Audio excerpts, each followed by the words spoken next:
Welcome to this week's episode of Campbell and Jones Meet the Monsters, the podcast where we chart the cinematic legacy of the classic monsters. I'm John Campbell. With me, as always, Brendan Jones. Hello there, John Campbell, and hello, listeners. Oh, Brendan, this one's been a long time coming, at least for me. This week's episode is just one of my all-time favorites. I will say this is it's a breath of fresh air on many levels during this slog through the end of Hammer.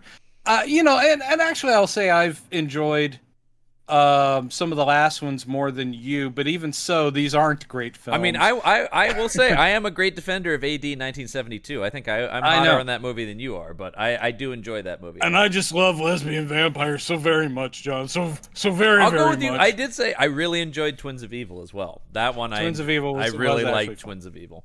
But this one, as you pointed out, and there was confusion about whether we would be doing this one now. Yeah. That is because the film is from 1972. They did Captain Kronos in 72. Mm-hmm. It didn't get released in the U.S. until 74. Right, which is how it is listed on IMDb when I was putting the list together of our movies. I just went, 74. Okay, that slots in here then. Right. So actually, it's a little sad because this would have been a nice little treat to put farther down the line. It's like, yeah, let's watch this one after Monster from Hell. But anyway, yes. We have some stuff ahead that's going to be rough, but I enjoyed this thoroughly. I can't imagine most people. It is its own thing, which is why it's so deliciously I was awesome. going to say, it was designed as a breath of fresh air by Hammer. I feel like this was an attempt to let's go in a new direction. And I have a little bit of behind-the-scenes stuff today. Oh, well, there you go. Let's. There's actually info about this movie? A little bit.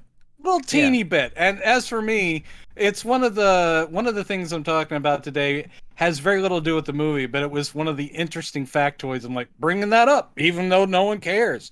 So I'll kick off. Yes. And sit back. I'm gonna want you to clear your mind. Done. Put your pen down.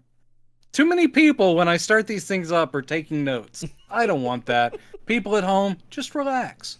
Let my voice wash over you like a waft of hot, humid summer air. Sorry. In 1884, that's right. I'm going back. In 1884, Samuel Clemens, under his pen name of Mark Twain, published one of the greatest novels in American literature, The Adventures of Huckleberry Finn.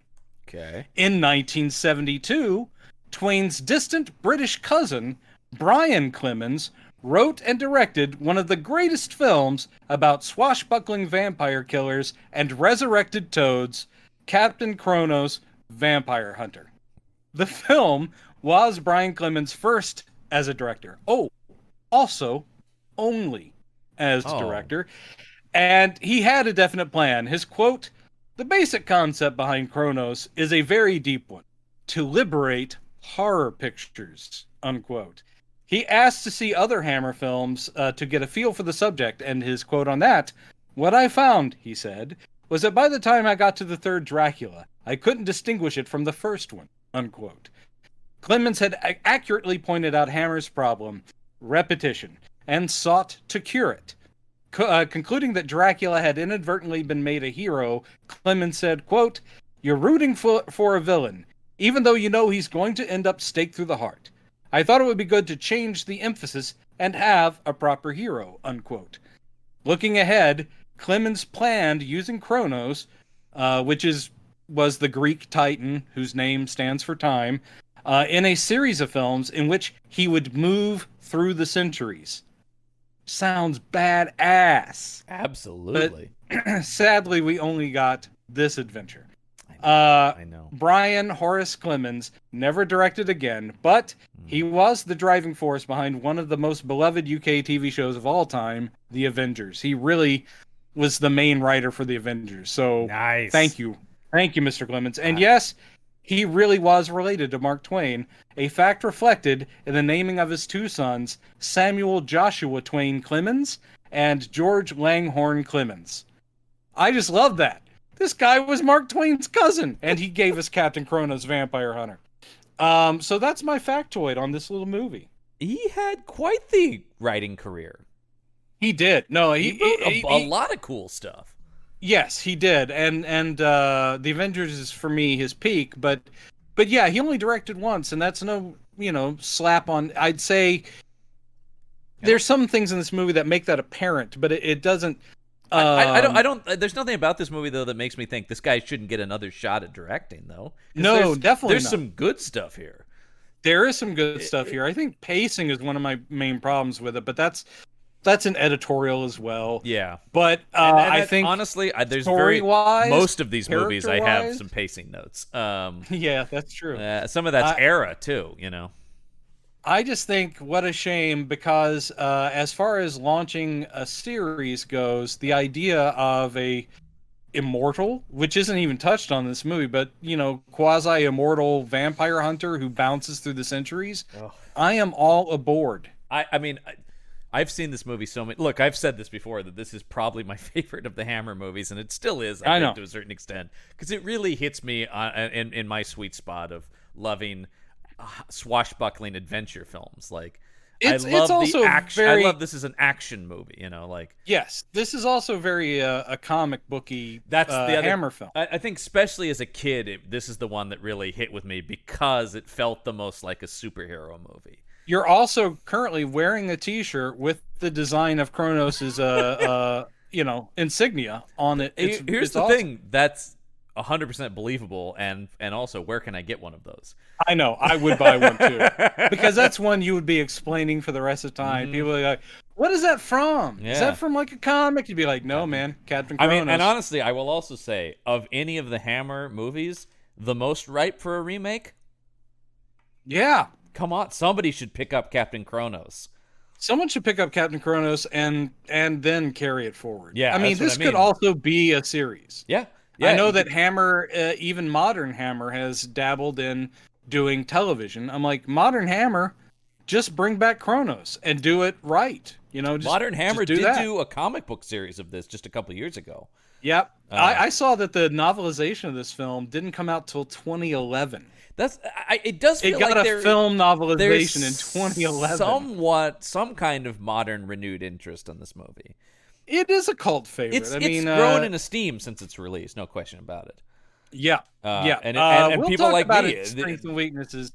But I think in this case, this is one of those movies when it was over, I could see all the things that were wrong with it, but its strengths far outweigh its weaknesses, I believe. And also, it is, and this has been rare for the movies, it is trying to do something new. And we've been so into formula that this is like, oh, wow, this is exciting because it's a new tone and vibe and kind of character. And also, Clemens is totally right about what he's saying because the thing I was always asking for in those Dracula movies was a hero worthy of taking on the vampire. Right. Now, we got it sometimes when we had Cushing as Van Helsing, but those appearances were few and far between. And even still, he wasn't as physical as Captain Kronos.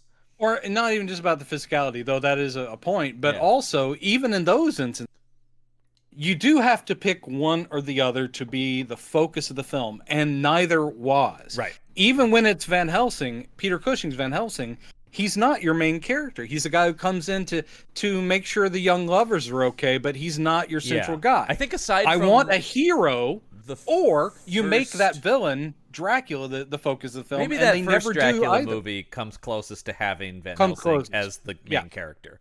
But all the other ones, have this thing. Whereas this is just, and that's something I was thrilled about watching it again, was going like, there is no young lover's story in this. This is just about a guy who has come to fuck up some vampires.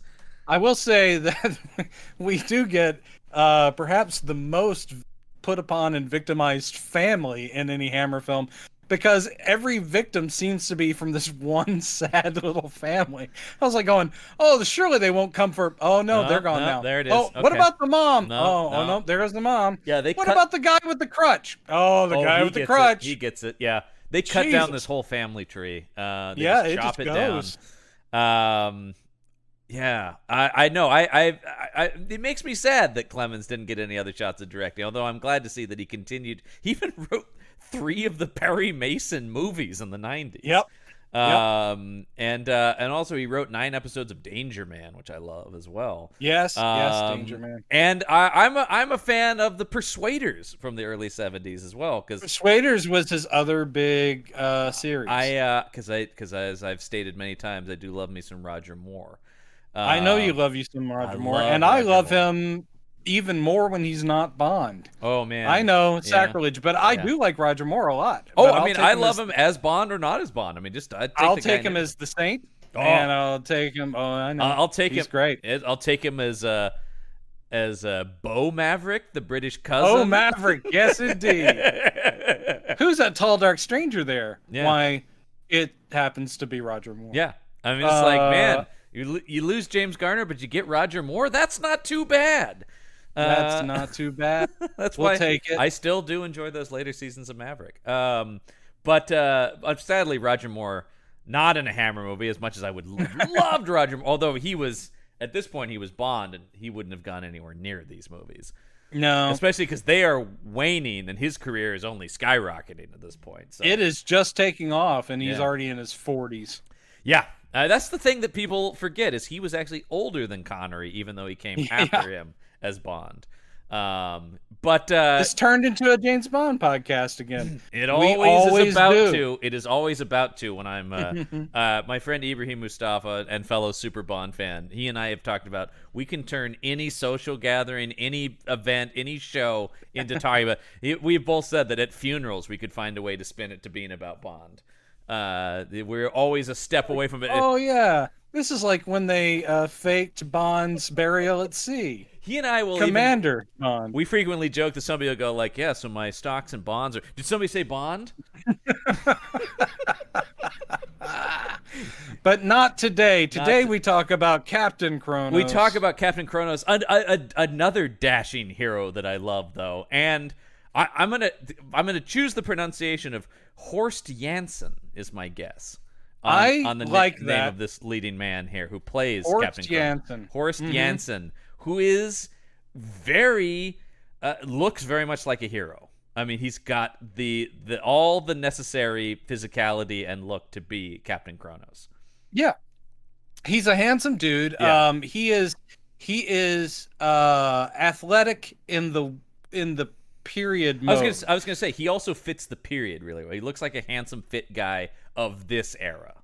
Right, not like super cut, which modern, not just superhero movies, but modern action movies. You're expecting to see everyone's veins popping out. Did you see that picture of Hemsworth from the last day of shooting on Thor? It looked fake. He's twice as big as he was in the other Avengers. What the hell? That arm looked like they had done one of those muscle suits. It was like, that's insane. Standing next to a very average-looking Taika Waititi in a skin-tight mocap suit. Yeah. I wouldn't have taken that picture. Taika's a braver man than I am. It was fine. I look forward to the next Thor movie. Cannot wait, man. I hope he is taking good care of his health, because I know that in order to get that big, very often there are drugs involved and really horrifying exercise regime. Yeah, there are. It also helps to just be Australian, it seems like, because they just grow them big there's down that. there.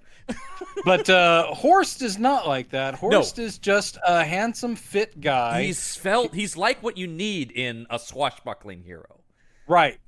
He's blonde, and he's got kind of, it could be the period, but also it's very 70s hair, sort of longish. And is he dubbed? I didn't look that up. I mean, I think he's dubbed, but it might actually be him. Definitely, all of his dialogue is AR'd, but it could actually be his voice. Yeah. I'm not entirely sure. It is not him. It is an actor named Julian Holloway, who is the voice of Captain Kronos, as the studio deemed his German accent too thick. Because he is from Germany, Horst. Right. Yeah. He does look German. Yes. But I did like that whoever they had doing it still puts like a European or perhaps German in the guy's voice. Seems exotic and from elsewhere, which is very cool. And so that's because he's wearing. I had assumed that was his voice, even if it was ADR'd. Well, that was my assumption too, because I heard that accent in the voice, so I was like, I'm giving that actor the credit. Maybe they just AR'd his own voice, but no, it is another actor. Yeah. Hammer's done that a lot, and has done it a lot with its model I mean, actresses who can't act so very well. believe it or not, they seem to have done it more than the Bond franchise, and I didn't think that was possible. Not to bring it back to Bond, but you want to talk about ADRing actors. I know it's still, it hurts a little bit but I will say it's done so very well with Goldfinger. But I'm like, oh, poor Bert Frobe. Oh yeah, Gert Frobe. Gert Frobe. However you I mean, pronounce- that was a mind blower as a teenager, having seen Goldfinger a million times already. When I heard that wasn't Gert Frobe's voice, I was like, no, what?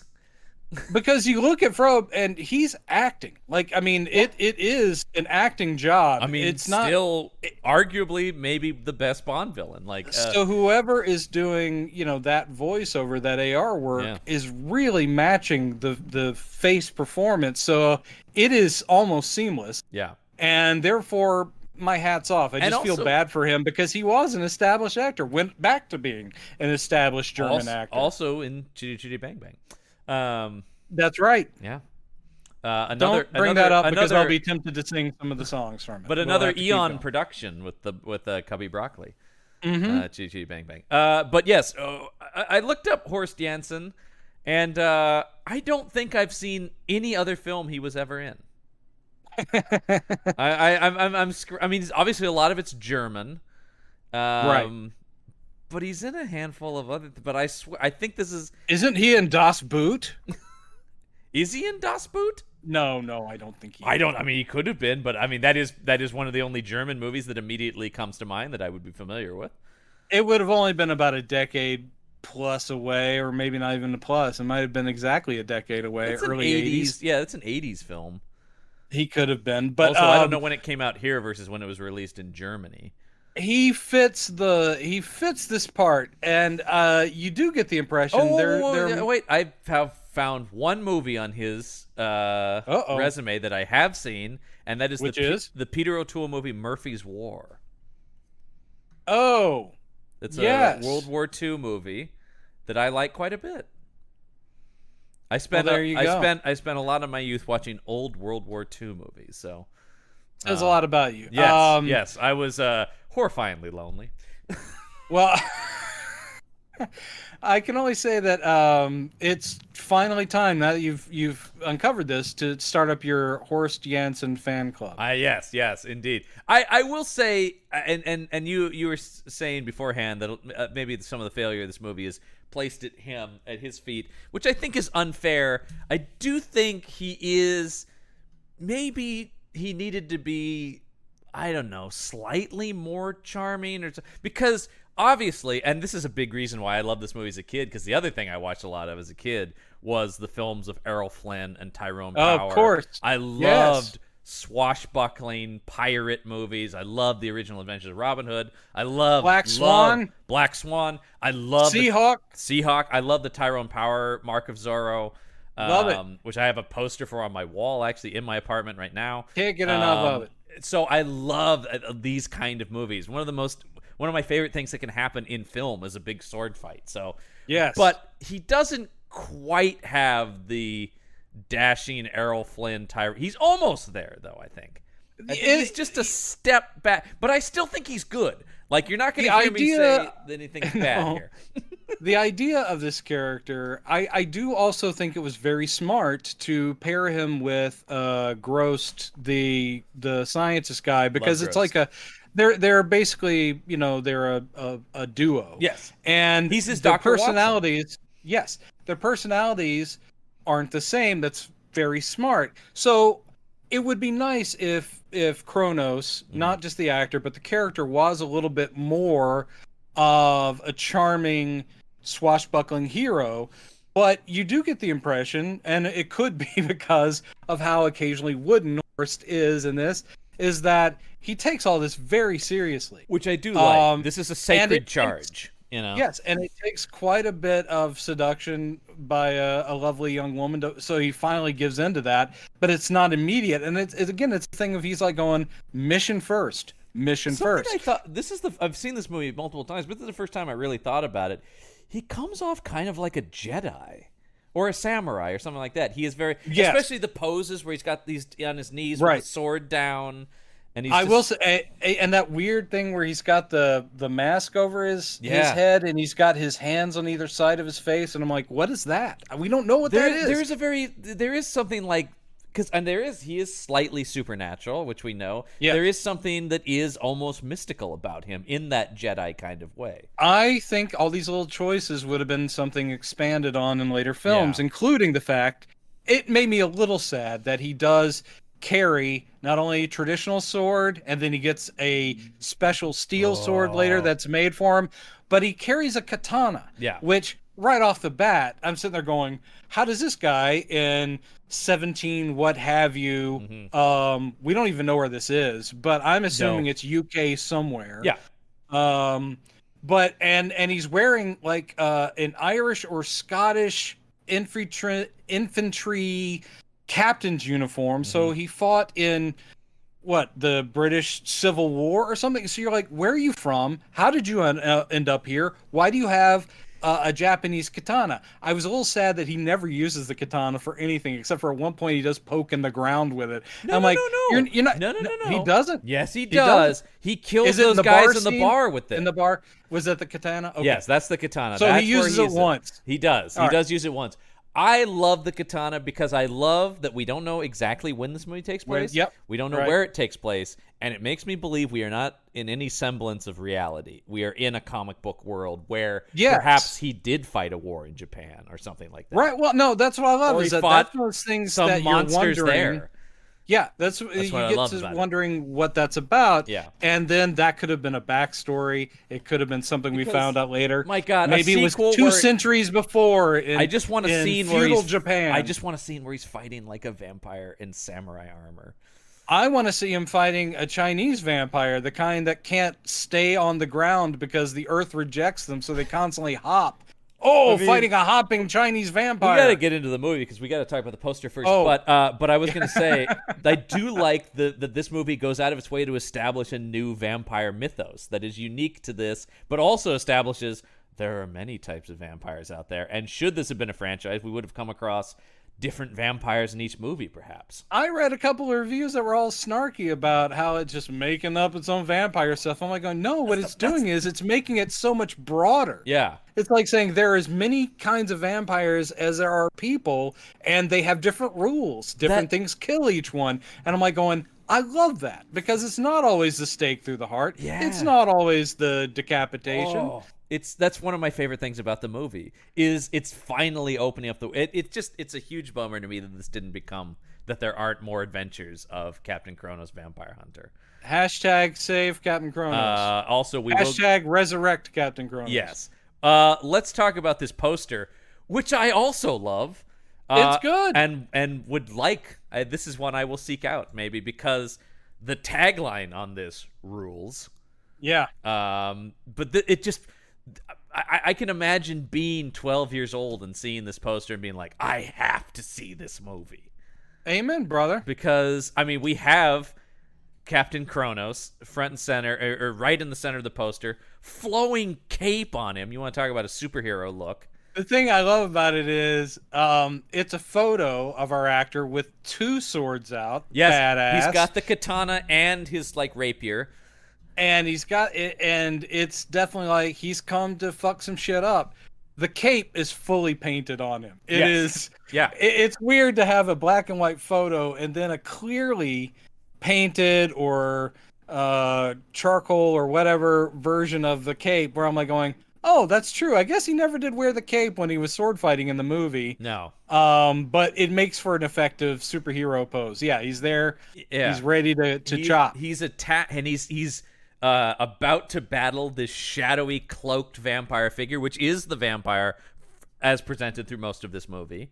Yeah, but I don't know who this woman is though that is being enveloped by the cloak. Yeah, the cloaked figure is also a fully painted creation. I mean, we should say it is completely a ring wraith from Lord of the Rings. Yes, absolutely. You don't see the face; it's all hidden in shadow. Yeah. But what cracks me up is this woman victim she's fighting out of his grasp or its grasp, and yet she seems to, as you said, be enveloped. Like her torso seems like she's pushing her way out of this creature. He does seem to almost. have abilities similar to that of Marvel's Cloak here. Oh yes.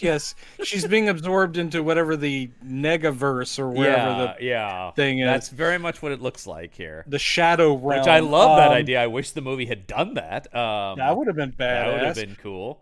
So yeah, it's a typical cleavagey shot of a woman screaming, being absorbed into the cloaked figure. Yes, and then in the background we have Captain Kronos' sidekicks in the movie, Grost and Carla, absconding with a giant cross. Yeah, it actually looks like they're not coming to help him. It looks like they're like, quick, while he's fighting that thing, let's steal this enormous cross. Like, this whole vampire battle is just a distraction while they steal the cross. That's what it looks like. They're not I coming will fight to this aid. vampire. You guys take that cross. No one will be looking at you. You've got they are absconding with the cross down a fake drawn hill that Kronos is apparently standing on. Mm-hmm. And then on the other side, you have just like a chalet. Just in the distance, it's a chalet. But with bats around it to make it scary. Big bats. Yep, gotta have them. This whole image is just black and white. Mm-hmm.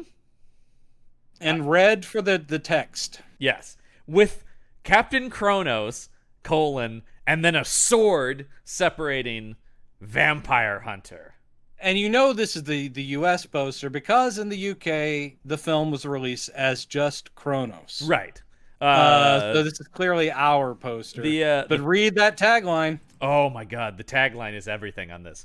The only man alive feared by the walking dead. That's just badass. How do you not want to see that movie? That's what I mean. You can't resist this movie. I just bought the ticket. Yeah. And I watched it just yesterday, and yet I've now bought another ticket for it. It's so good. Because you can't see that and not want to see it. There are two other taglines from other posters. One is a bloodlust for eternal youth. That's very classic Hammer, you know. Yeah. And then we also have, which I like this one though, evil ends here. Oh, that's good. I like that. Yeah. Because once again, the bloodlust for eternal youth, that could have been any of the Dracula movies. That's any of the vampire movies. I like the other two taglines, which are focusing on, no, like Clemens is saying, this is about the guy who's coming to kill the monsters. Right. It is not about the vampiric acts as much as it is about the guy who's investigating them and doing something about it. Yeah. Which has always been the stuff that... the buck stops here, and it just had a picture of President Harry S. Truman on it. People were confused. They were confused about that. Yeah, that was an early Abraham Lincoln, not the first historical president to be a vampire hunter in pop culture. Yeah, no, apparently it was Harry S. Truman. Harry S. Truman, yeah, he dealt with some vampires in his day. But no, that is the thing for me. I do always love the monster hunters, the vampire fighters. That's always the stuff that will get me in the door. More than just the promise of the vampire himself or herself. Well, when you talk about, as we have before, and we will talk about the actual film eventually, but Van Helsing, I was never opposed to the idea of a young Van Helsing movie where he is a much more physical fighter of vampires. You got one, so it's great. Yeah. All right. So in concept, anyway, I'm all for it. And I do love the idea of, and it obviously with Buffy later on, it's like, give us that hero. If you're not going to make the vampire the central character, then give us the good heroes. Exactly, because that's their job. Countless movies now from Hammer where they don't make Dracula the main character. And instead, we have to watch the most boring people who don't do anything. And for a long time, we have to watch the young lovers, and then they have to be schooled by somebody like a Van Helsing going, no, it's a vampire, and this is how you destroy them, and eventually they do. Some of those people are pretty lame, although I did really like that one priest guy. He was cool. Was it Father's Sandor or something? Yeah. That guy. Brother Sandor? Or, something along that line. Yeah, he was cool. If he had teamed up with Van Helsing. That would have been... If Captain Kronos had walked through. Van Helsing, Kronos, Sandor, come on. There's your movie. Damn it. That's your movie, Hammer. They stand against evil. I mean, there's your Captain Kronos sequel. Get Cushing in here as Van Helsing. John, have you finished work on that time machine yet? Just about. Great. If anyone knows where I can get some plutonium, that's kind of the last piece I need.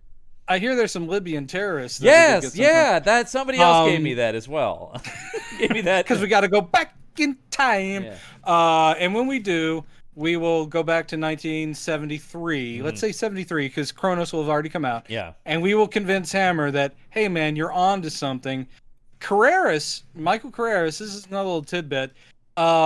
He was all like in the early stages, he was all behind Clemens' idea. Like, okay, something new, something fresh. And then when the movie came out, or when it was finished, before it came out, he was like on, nah, let's go back to doing what we did before. He so dismissed the idea. And I keep thinking, if you had just continued, the second one would have been better, and it would have been awesome, and it would have established a whole new series. Instead, he went back to what they did before. Well, and that was the death knell here's of the Hammer. thing you could have pitched. Put Kronos against one of these to get Lee in here as Dracula, or or both as well. Get Cushing as Van Helsing. And then you can sell it on, well, you already love these guys. Now Captain Kronos is doing stuff with them. And then put a couple of lesbians in. I'm not saying you don't have lesbians in there, Carreras. Go ahead. We know he loves lesbians, so. Not as much as Greg Rucka. I don't want to speak ill of the dead. And that's not even ill. Yeah. He just liked those lesbians. And by the way, everybody, happy Pride Month. Yeah. Happy Pride Month from Campbell and Jones, Meet the Monsters. He was the Rucka of his day. He really was. Hashtag Rucka loves lesbians. He does, man. And I don't think he would not fight that, I don't think. No. Yeah. He might dress it up as him going, I just thought there should be more representation. You're absolutely right. Well, I mean, but you also just he does. He presents them in a considerably less sleazy manner than Carreras. Right. But yeah. All right. Let's start. Captain Kronos, Vampire Hunter. I'm okay with doing that. All right. We start the movie. It opens with the sound of horse hooves, and then we see it's actually Captain Kronos and what's his name? Grost? Clopping a couple of coconut shells together. Well, actually, that really threw me. It does not start with either one of those guys. I know. It starts with two girls in the woods. One is doing the other one's hair. Yep. Carreras was going like, they could also kiss. I don't know, maybe. Well, there's like, you look so pretty. I'm going to go get some flowers to put in your hair. Right. And then as the one girl leaves, the blonde girl here is approached by a dark cloaked figure. Yep. And she looks up at the cloaked figure and smiles, actually. She says like, oh, it's you. And even reaches her arms out right at the camera in a POV shot. Yeah. But then she screams. And the other girl, who was gathering flowers for her hair, returns to find this girl, who was a beautiful young girl, is now weathered and dead. She's weathered and blood dead with coming blood out of her mouth. Cut to titles. Captain Kronos, Vampire Hunter. I'm there. They got my attention. Yep. I've already seen this movie probably 5-6 times, but they still got my attention again. You know what? Continue watching. Some of these movies hard to track down. I do want to point, because I do encourage people to watch this one. I'll just go ahead and tip my hand there, obviously. This one is on Hulu. This one, if you have this Hulu, you can watch this movie on there. It's so random. Yeah, because like I said, a lot of the Hammer movies are not out in the streaming world. You have to rent them or whatever. This one, though, readily available over on Hulu. So it really did have to do with who they had arrangements with. Well, this was a Paramount release, unlike some of the other ones. Right. And I think Paramount, because also Frankenstein and the Monster from Hell is also on Hulu, because I think they have a deal to put Paramount movies on there. Right. So they had done a few for Warner Brothers, and then they had done before that. They had done a couple of those Universal. are over on HBO Max. Some of the Warner Brothers, they're all over the place. It's not as clean as the Universal, you know. No, you can't get like a Hammer complete box set, which makes me sad. I have a smattering of some box sets, and they just put out one called Hammer the Ultimate Collection, which I actually find to be a lot of the stuff you haven't heard of. Yeah, the Ultimate Collection of movies that are like, which one was this? They don't have any of the monsters in them. They have Hands of the Ripper. Yeah. I do think the best one I have is the one that Universal put out, which had Brides of Dracula and Kiss of the Vampire, but it also has Curse of the Werewolf, and it has Paranoiac, and and it has, what's the title of the Peter Cushing pirate one? Because it has a few different titles. Night Creatures. Yes, it has that Night on there. Night Creatures is what we knew of it here. Yes. That one is on there, and I'm a big fan of that one. So Captain Clegg. Yes. Well, that's the one that like was supposed to be Dr. Sin. I've told you that. It was supposed to be Dr. Sin, but they couldn't get the rights, so they just changed his name to Captain Clegg. That I think is the best box set you're going to find out there of Hammer movies. That is a good collection. I like that one a lot. And then Shout has put out a number of these, which I actually have Captain Kronos from the Shout. Awesome. Yeah. So, which has a documentary about Hammer in the 70s, not specifically about Kronos, but just all Hammer, which they touch on Kronos certainly, but of course. But it's just about Hammer movies in the 70s. So I may have some, and how they were on their way down. Yeah, kind of, yeah. But also that they were doing some new kind of stuff, because they talk about AD 1972. So I may have some tidbits from that across the rest of the movies we talk about here. I invite your tidbits. Yeah. So anyway, we then cut to credits, and then here comes Captain Kronos galloping across the field with Grost. Yes, Grost and the coconuts. No, Grost is in a wagon behind him, which will now Grost. Yeah. Who's a delightful character and played by a delightful character actor, John Cater. Yes. I was very delighted when I looked. I was like, what this guy seems kind of familiar. Oh, and is he not? He, of course, is in our beloved Dr. Phibes. Both of the Dr. Phibes movies. He is one of the recurring. He's the superintendent character in both of the. And as soon as I saw that, I'm like, oh yes, I know who this guy is. I love that. But he's necessary because again, he does fill in a lot of the personality blank. Yes. That Horst. I love Grost. He's such a great sidekick for Captain Kronos. What's awesome about him, and there's actually some touching stuff with it, is the thing is that he is almost the cliche. Mm-hmm. This is very smart on Clemens' part as the writer, is that he's the cliche of, I serve my master, I have a hunch. He's got a deformed back. Yes. He's got the classic hunch. But the thing is, he's the smart one of the two. Right. He is a scientist and folklorist and occultist. He knows the stuff about vampires. Yeah. And they are friends. It's not a master servant thing. They're buddies. Yeah, he serves the professorly aspect of the Van Helsing character. They've basically taken Van Helsing and split him into two characters here. Right. This actually also reminded me, but of course it's not an homage to it unless Tarantino did it, but it reminds me of the Django and what's his name? Dr. King professor. Schultz. Dr. King Schultz, right? Yeah. It's that kind of relationship where one is the outgoing, extroverted, funny one who's brilliant, and then you have the really self-serious one. Yeah, who's out to do a job. That's a really good comparison. Because that Tarantino loves this movie. He just must. Of course. He must. Why doesn't he? Well, he's not much of I'm going to do a remake, but man, he would rock on this. Yeah, and also, can I just say, Christoph Waltz as Grost? Oh! Would not mind seeing that. You just sold it to me. I'm now bankrolling that film. Mm-hmm, I don't know how I'm going to do it. I'll sell off my comic. At the very least, bankroll that film. Tarantino might write it. He may not direct it, but he might take a crack at that script. It would be awesome. Yeah. But so they have that kind of dynamic. So Grost drives. But we're totally introduced to them in this heroic introduction of these are the heroes of the movie. And yes, I do love that they are partners as opposed to, as you're saying. Right. So we just see them and they gallop through the fields. We get a close up of the crest on his horse. He's got the thing draped over his horse. Okay. Yeah. And they run across this woman in stockades. Yes.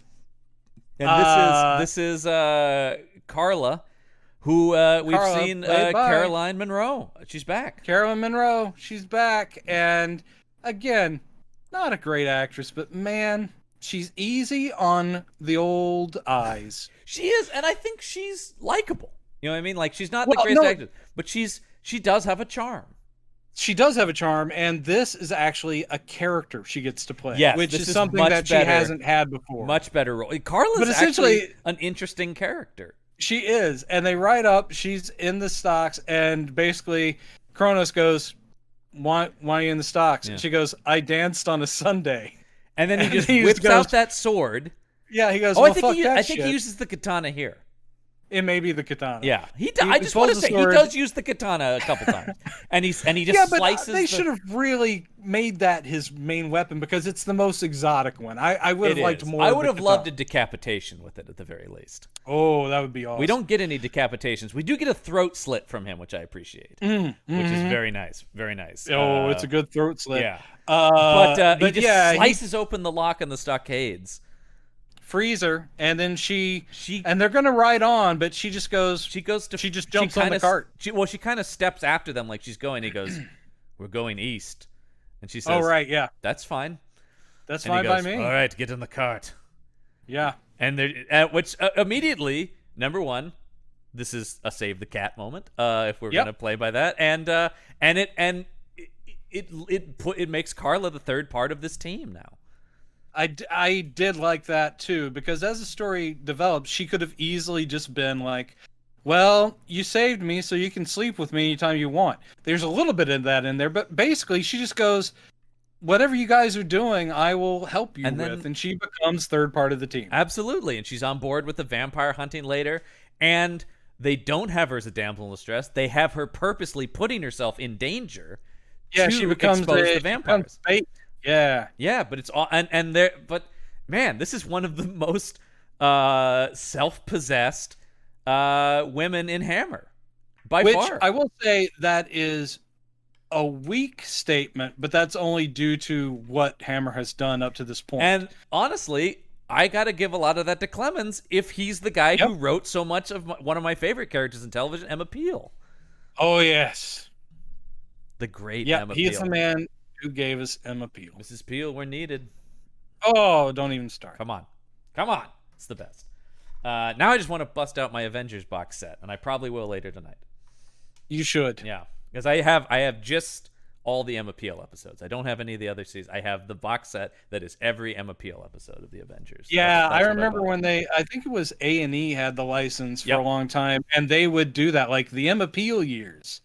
Instead of doing it by season, it's just like by partner. Yeah. You know, like, oh, here's the doctor, whatever his name was, like the very first partner. So I have like all 67 episodes that Emma Peel's in or whatever it is. I like that show all the way through. Yeah, and it did change, and each person brought something new to it, but man, it's just you don't get better than Diana Rigg. That's the thing. It's like I can enjoy the other ones, but the ones I need on my shelf are the Emma Peel episodes. Those are the ones I'm going to come back to. Word. So good. All right, so she goes with them. We then cut to a birthday party for Isabella, I believe it is. Sure, let's go with that. Isabella Sorel. And this introduces us to the Sorel family, who, will be wiped out completely by the end of this film. These people they hurt. Are doomed, man, right from the start here. Hurt me. It's how badly they are handled. Because these also are not these victims are maybe middle class at the time, or maybe slightly lower class. Yeah, but they're a nice family. They all love each other. They're doing what they can. Because there's the older brother who has some sort of injury, so he uses a crutch, and it's just they're wonderful. And she's like, "Oh, I'm just gonna go. Don't worry. I'll see you guys later. Bye." Have we seen the brother before? He looked familiar to me. Oh, really? No, we haven't. Oh. Never mind. I don't know. Maybe I'm remembering him from the one Saint episode he did. That's the only thing I see on his IMDb that I would have seen. I'd probably not.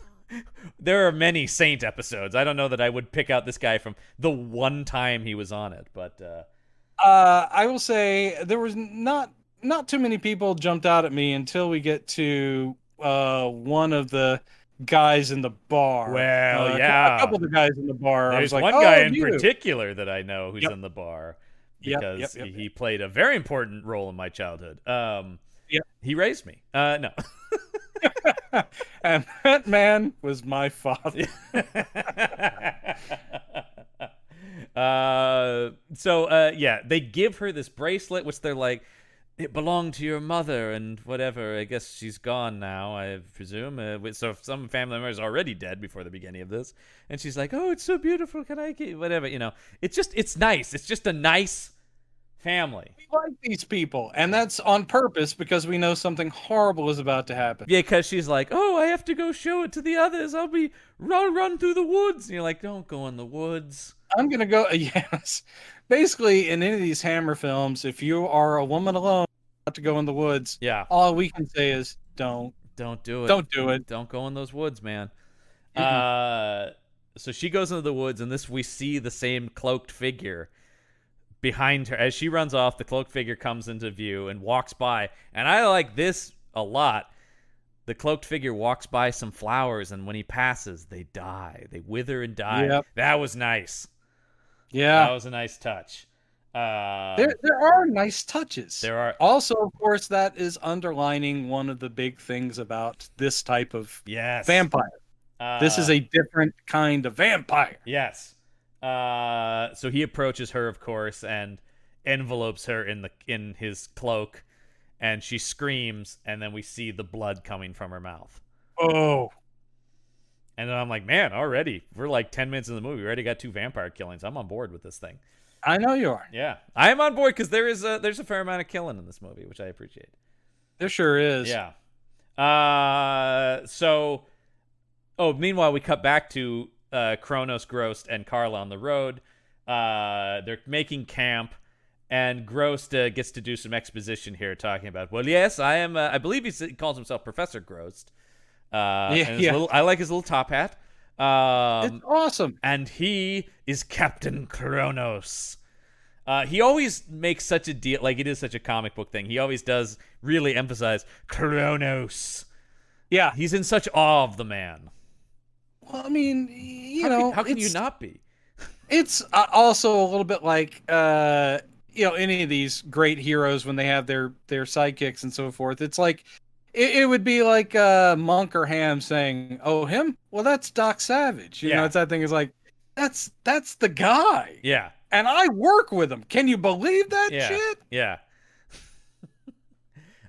Which I think is directly from one of those novels. I know. Can you believe that? I know you haven't seen this one, but there's a great moment in Star Trek Beyond where Scotty is introducing a character to the crew, and he's like, "That's Chekhov, that's whatever," and he goes, "And that handsome bastard over there is Captain James T. Kirk." You know.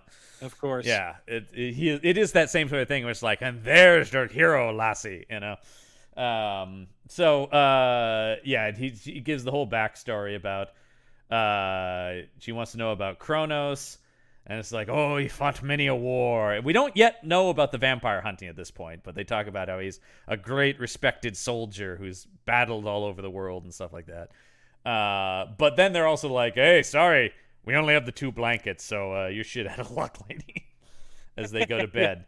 And she sort of stares at him lovingly because, Oh, there's all that. I mean, that's why I said it's like, this is all inevitable. At some point they're going to hook up, but at the very least, it is sort of a slightly drawn out thing where she's essentially looking at him like, anytime's fine by me. And he's going, you're kind of a distraction right now. So there's nothing overt where he's like going, yeah, let's get this thing on the road. But when they finally do, that dialogue made me laugh out.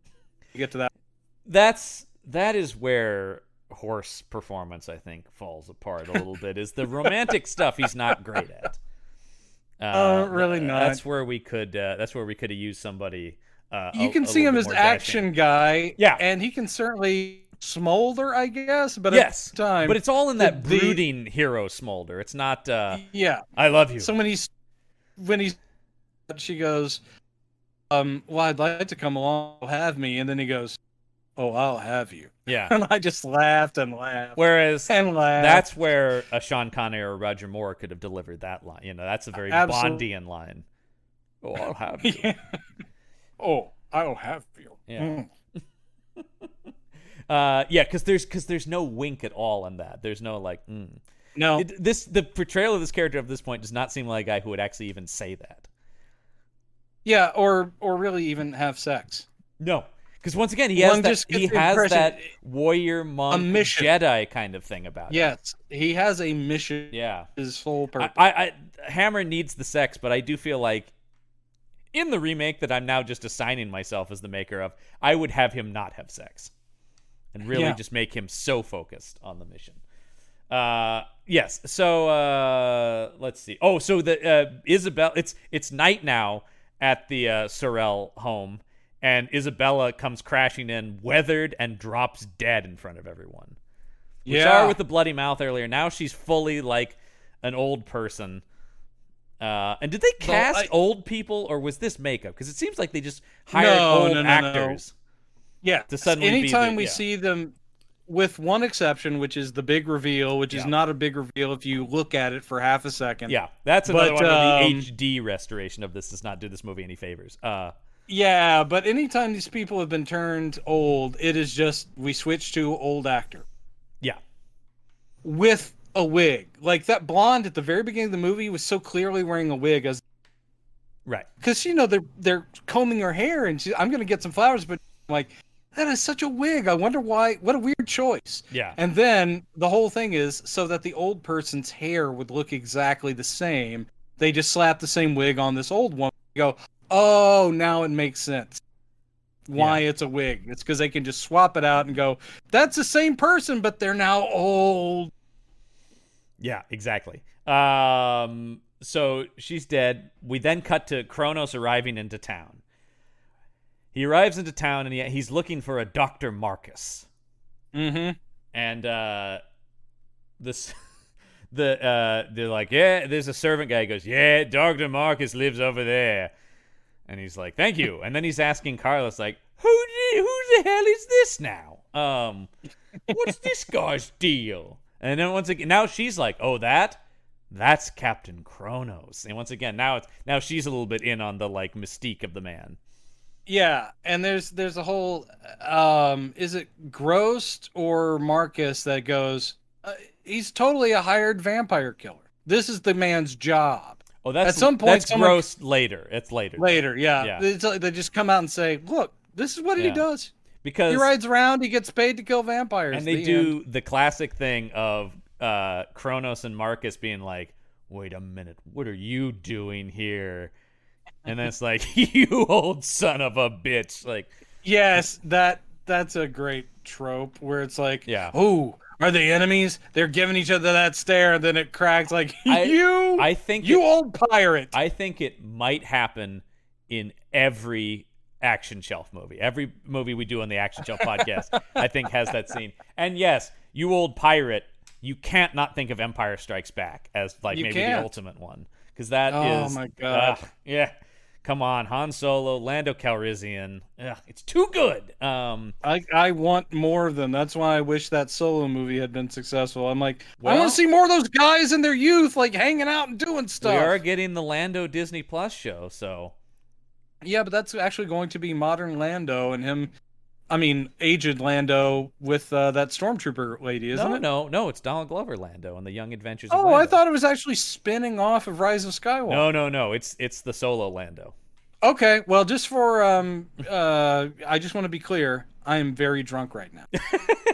I know, Brendan. We've had conversations about your boozing. And the show, Billy D. Williams, and I don't know that there might not be a Billy D. Williams bookend kind of thing. Maybe. That might be cool. Oh, like Young Indiana Jones Adventures where he had 90 Maybe he's on the Millennium Falcon with that girl and he's like, let me tell you about a time I had an adventure. Oh my God. That's the most obvious thing to do, right? I'm going to open up a cool can of Colt 45. Let me tell you, I'm going to crack this open and tell you a tale. Oh my God. Girl who is my daughter, if you read one of the extended visual dictionaries. Yeah. Really? Yeah. It's nothing in the movie, but if you read one of the like companion books, that is Lando's long lost daughter. I actually think that's cheap because it would be so much better if it was just someone that he felt a bond with and then wanted to become a father figure to. Nope. But making it actually his biological daughter is that's just cheap. Out of the whole universe, I happen to end up with a former stormtrooper who is my daughter. That's great. In classic Star Wars fashion, though, it's only in one of the companion books that tells you. Okay, that. Yeah, right? okay. It's on the back of one of the Legos packages. Pretty much, yeah. So we find out that Dr. Marcus has summoned Kronos here because multiple young girls in the town have been greatly aged and died. And this is where Gross is just like, well, it's pretty obvious what's happening. It's a vampire. And this I found interesting because Marcus is like, what? And I thought, wait, if you don't think it's vampires, why'd you call Captain Kronos here? As much as I think that Clemens did a good job, there are a lot of instances of that where, especially in the case of Marcus, because he flips and flops a few times where he seems confused by the concept of the supernatural, but then he actually is an old friend of Kronos's and did call him over because he is a vampire hunter. So you're like, Marcus, what do you know and not know? Yeah, exactly. That's and then honestly though, that doesn't last for too long. He comes around to vampires with not a whole. It doesn't take a whole lot of convincing. No. So it almost just seems like I would have rather he just go, yes, that was my assumption. That's what I feared, or something like that. I would much rather have had that. And then we get a whole vampire exposition scene from Gross that is actually needed in this one though, because it is a new take on vampires. I liked it. Plus, it's delivered well. And that's where he basically says there are so many kinds of vampires. See, and you can't. And you've probably heard about staking them and do it. Yeah, that works on some. Yeah, not all of them. He goes, what about the cross? He goes, cross will do some things that some of them won't with others. Yeah, and you're like, okay. It's like sometimes it's steel, sometimes it's silver, sometimes it's. We don't quite know what we're dealing with. One thing we do know is that this vampire doesn't drink blood per se as much as they absorb youth. Yeah, absorb the youth. Yeah. And they did do the thing of, which is a little bit like, we need more to go on. They're like, is there blood on their mouths? Yeah. And they're like, yeah. It's like, yep, we know exactly this kind of vampire. Yeah. And they're talking about, but that's impossible. These girls were wearing crosses. And he goes, but a cross only works if the person is a true believer. Yeah. I thought that was a nice little wrinkle on it, too. Yeah, basically that all of these are sinner whores. Yeah, because Marcus even like, they were good girls. They probably danced on Sunday like your little friend over there. But then he says, but the way around that is if they use, and he uses this word, mesmerism. Yes. So they could have been good girls, but they could be mesmerized into not believing, so the cross isn't effective. Also, another cool idea. Mesmerism. He goes, hypnotism. Yeah. Look, I'm going to lay this out for the audience, too, because there's this one guy who goes to all these Hammer movies hoping to see tits. So I'm going to have to be really clear about what this means for that guy. These movies mesmerized me a long time ago. So they're going, this one doesn't give me what I wanted from Hammer. Dear Hammer, bring back the tits. Signed, a disgruntled viewer. Yeah, we've never given this guy a name. It doesn't matter. Yeah, wherever I'm currently watching these movies from, because as noted, I've been traveling the world to different screenings. I'm hoping for a European cut that I did not receive. Those shadows really blocked a lot of what I was. Spoilers for that, gentleman, and anyone at home that is, again, on their whiteboard tracking it. This is another nudity-less. Yes, there's shadowy. There is implied nudity, which when we get to, I have a quote from Miss Monroe. Oh about that yeah, specific. Yes. So anyway, they talk about this and why the crosses didn't work. Meanwhile, there's a young girl putting flowers on Isabella's grave. Then she goes into the church, and there's a big shadow of the cross in the window of the church on the wall behind her. It's weird. And then as she's sitting there, the two shorter ends of the cross that make it the cross start to bend down. I thought that was the really cross weird. Beams of the cross bend down as if almost like their arms that are now dropping. And you're like, what? Yeah, I thought this was really and weird. that never gets explained. It's just like, here's a weird visual moment to make you unsettled. And then a cup of wine spills and it hits her face. She screams, and we cut out of here. I scream anytime I get wine in the face. Yeah, I do too. It's nasty. It burns. It burns so bad. Then we cut to shirtless Kronos, and Carla notices this huge scar he's got on the side of his abdomen.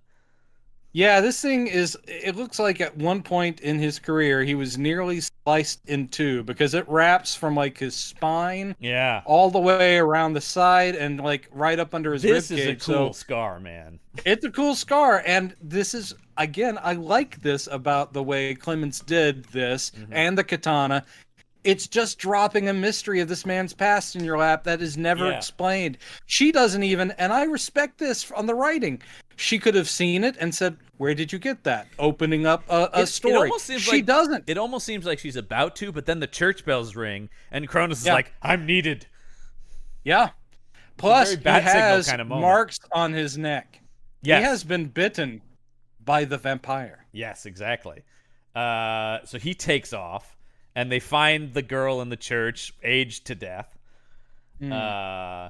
And this movie is very ageist, John. I do want to get that across. It's like, ooh, old people are ugly. Yuck. Nobody would touch her now. She's old. Well, they die. So yeah, that hurts as well. That is another thing. That hurts too. Yeah. So she's in the church. Corpses are so ugly. We then cut to the grave. This big statue of a guy grave, who they say on his tomb here it says his name was Hagen, and he was considered the greatest swordsman in the land. What is it, the Lord of Durwood or something? That's the family name? Yeah. I'm sorry, but I was raised on television. I can't hear Durwood without thinking of Bewitched. Yeah. Which in Dora always would snidely refer to Darren as Durwood. Well, to be fair, this is Durward, not Durwood. Okay, Durwood. Well, but with their accent, it sounds like it. Yeah, it wasn't until I looked at the IMDb that it was Durward. But yeah, this is a rich local family, and this not guy's got too a long statue ago, for a tombstone. Yeah, this great man who was a lord and military leader and the best swordsman around gets a fucking statue. Yeah. And he's a weird looking dude too. When we see his portrait in the hall and we see the actual later on, sorry, spoilers. Yeah. I'm like, you do the sword fighting well in the stunt scenes, but you're a weird looking dude. He looks like the world's ugliest beetle. There's another weirder looking dude in this movie to me though, who actually like unsettled me with his looks. Which we'll get to. He hasn't shown up in the movie yet, but he actually creeped me out more than any of the monsters in the movie. Really. Well, I can't wait to get there because so far Durwood is my winner. Well, he's pretty weird too. But at his grave, leaving a wreath, is Paul, Durwood's son. And he's very handsome. He's very handsome. He's played by Shane Bryant. Wow, that's like a modern name. That feels like a guy who should be on TikTok. But he's an influencer. We'll see him again come Frankenstein and the Monster from Hell. Yeah. He just died. Oh. Wait, he just last died. Week. Yeah, as of the recording of this last week. Are you serious? He died about 6 days ago. Almost I was totally making almost a 6 joke. days I didn't ago. even look. Yeah. Oh my god. He died on May 27th of this year. R.I.P. R.I.P. indeed. But can I just say that he has a finished movie that is very much up our alley. He's in some movie that's coming out called Sherlock Holmes versus Frankenstein. Oh my god. At long last. Yeah. So add that to the list because that's something we're gonna have to. It hasn't even come out yet. They've finished filming, but that'll be one of the last ones we ever do. Yeah, because by the time we're up to films of the 2020s, I myself may be a corpse at that point with blood around my lips. You'll be aged, yes. I will be aged. But yeah, it's gonna be a while. But this guy, again, he's the handsome dude. He's laying. At the grave. Marcus shows up and he goes, "Oh shit, is it the anniversary already? Yeah. Oh, I'm so sorry." And Marcus is not persona non grata when it comes to the Durwoods because they blame him for their father's death. Yeah, he's like, look, I did everything I could, but I couldn't save him. I'm sorry about Liar! that. Basically, it's sort of the thing where it's like, you said you were a doctor and you couldn't save my father. Yeah, and then he's like, well, can I haven't seen your mom in a long time and I'd like to pass on my condolences. He goes, yeah, she's in the cart. He's like, oh, can I say hello? He's like, no, He she will peeks not into see. the cart, and she is quite aged. Yeah, she's wearing like a veil, but Yeah. we get a little bit of that face and it looks very aged and also incredibly fake. Even in a quick view, it looks unbelievably fake. It does. It really does. And I thought, and I remembered where this was going, of course. But it's like, initially you might be like, boy, the makeup's pretty bad on this. Because it really Yeah. looks like a mask. But Marcus says, wow, I can't believe she's aged so much. And Paul's like, she's aged with grief, you son of a bitch. Like, Yeah. And he's just- like, Marcus goes, everything I'm saying now is wrong. So I'm just going to step away. I've clearly upset you and your mother. Very sorry about that. Bye, bye, bye. Then we cut to a moment that feels very out of place until it gets an explanation. We have Grost putting dead frogs in boxes and burying You didn't get them. this automatically? I automatically knew what was going on. He's putting these, and he's having Carla actually mark with little flags where these are buried, hanging on strings from these trees. And that's it. We just see them doing this, and we're not quite sure what's up with it. What I thought was hilarious is that he's burying these dead frogs, but he pulled the dead frog out of his top hat. And I'm like, ew, worst magic trick And he's ever. already buried several, so he had multiple ones up there. He had multiple dead toads. They are toads, not They are frogs. toads, yes, they are toads. 'Cause In it fits with his the rhyme top scheme. hat. So even though at this point Marcus, I guess maybe he is on board with the vampires because he's like, we got to do something about this right now. We got to take action. We got to do this. And I wrote down a lot of Captain Kronos' lines in this movie because I like them. He says, my friend, there's a time to think, a time to plan, and a time to act. Yeah.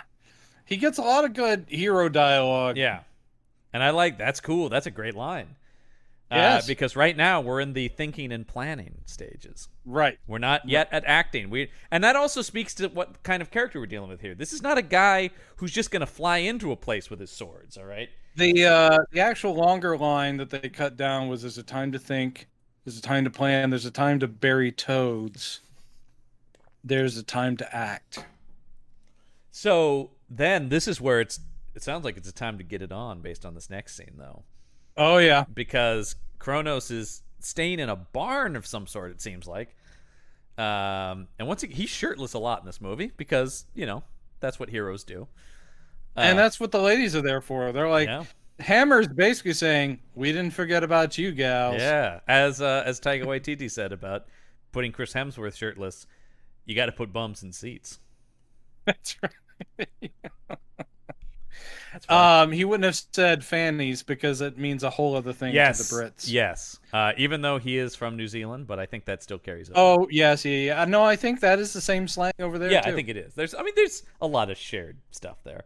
Yeah, of course. But they are distinctly different. And they're also not Australians, because I know that really pisses off people from New Zealand. That pisses them off. Do not do that. No. So this scene, Carla comes to him. Now, there's very little light coming in here because we have some conveniently placed shadows as she strips off her clothes. These are hilariously conveniently placed. And I do have a quote here, a little explanation of this from actress Carolyn Monroe about this scene.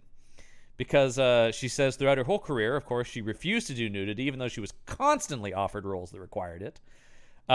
Here's what she had to say about this scene. She says, I didn't want to do it. We discussed it beforehand because I didn't feel it was really necessary. But they wanted it to appear nude, so we came to a compromise. My hair was a lot longer in those days. The locks covered my upper chest, so I actually used some sort of gaffer's tape to stick it down. So I felt quite secure in that sense. And then I donned a pair of flesh-colored knickers, and I was all right. It was like being on the beach, really. When asked about her attitude about nude scenes in general, she replied, oh, I suppose that was the way films were going in general. I sort of came in at the end of it. I always feel my time would have been more in the 50s when it was more in the imagination than like now. These days, you can see everything, sadly. Nothing is left to the imagination. Oh, Carolyn, Mm-hmm. you're kind of right, and also a little bit of a hypocrite because, good Lord, I've seen your modeling shots. Hello, though. Again, those could have been things that, as an up and comer, she felt she had to do, which that doesn't make it right. Also, I mean, certainly she did all but in movies. I'm looking here at some pictures of her from The Golden Voyage of Sinbad, and there is barely a costume in that movie. Love Golden Voyage of Sinbad, but yeah, she's Very wearing fun. basically like a vest thing that doesn't cover much. Yeah, calling it a vest is generous. And that movie rated G, so I know. I think Ray Harryhausen was like, let's see what we can get away with. I do enjoy that movie, and Tom Baker in that movie. That's right. Love Tom Hamming Baker. it up. Anything with Tom Baker immediately goes up a full letter grade for me. Oh, Tom Baker, how I love thee. Love the man. I saw a picture on Twitter of him with Alex Kingston. And it was like husband and wife, and I was just like, oh God, that's great. I love it so much. Oh, I cried so much when he appeared in that 50th anniversary special. Oh, me too. I was not ready for it. I was not prepared. No, never is. So then, anyway, they get it on. Meanwhile, it cuts to Grost playing chess. Yeah. Anyway, while my partner gets it on with a sexy lady, I shall play chess. They did that. They did the whole setup to that where Marcus sees that they're about to get it on, and he's like, well, I guess I'll leave you two alone, and I guess I'll drink wine alone. Mm-hmm. Gross, what do you do in the evenings? He goes, and he goes, oh, no, he has the line about, I have a bottle of wine I've been saving for a rainy day. Mm-hmm. And then he looks up and gives Gross the link, and Gross goes, yeah, it sure is coming down out here. Yeah. See, because it's not raining at all. Right. But then they decide that it's time to open that bottle of wine, so they go and play chess while Kronos gets it on.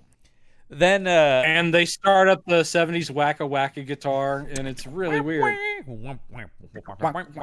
Yeah, I thought that was really weird. And also, for a woman who didn't want to do nudity, I thought it was very bizarre to have unsimulated graphic sex scene. I thought you were about to say an unsimulated graphic chess scene. Yeah. You could totally see him moving his bishop.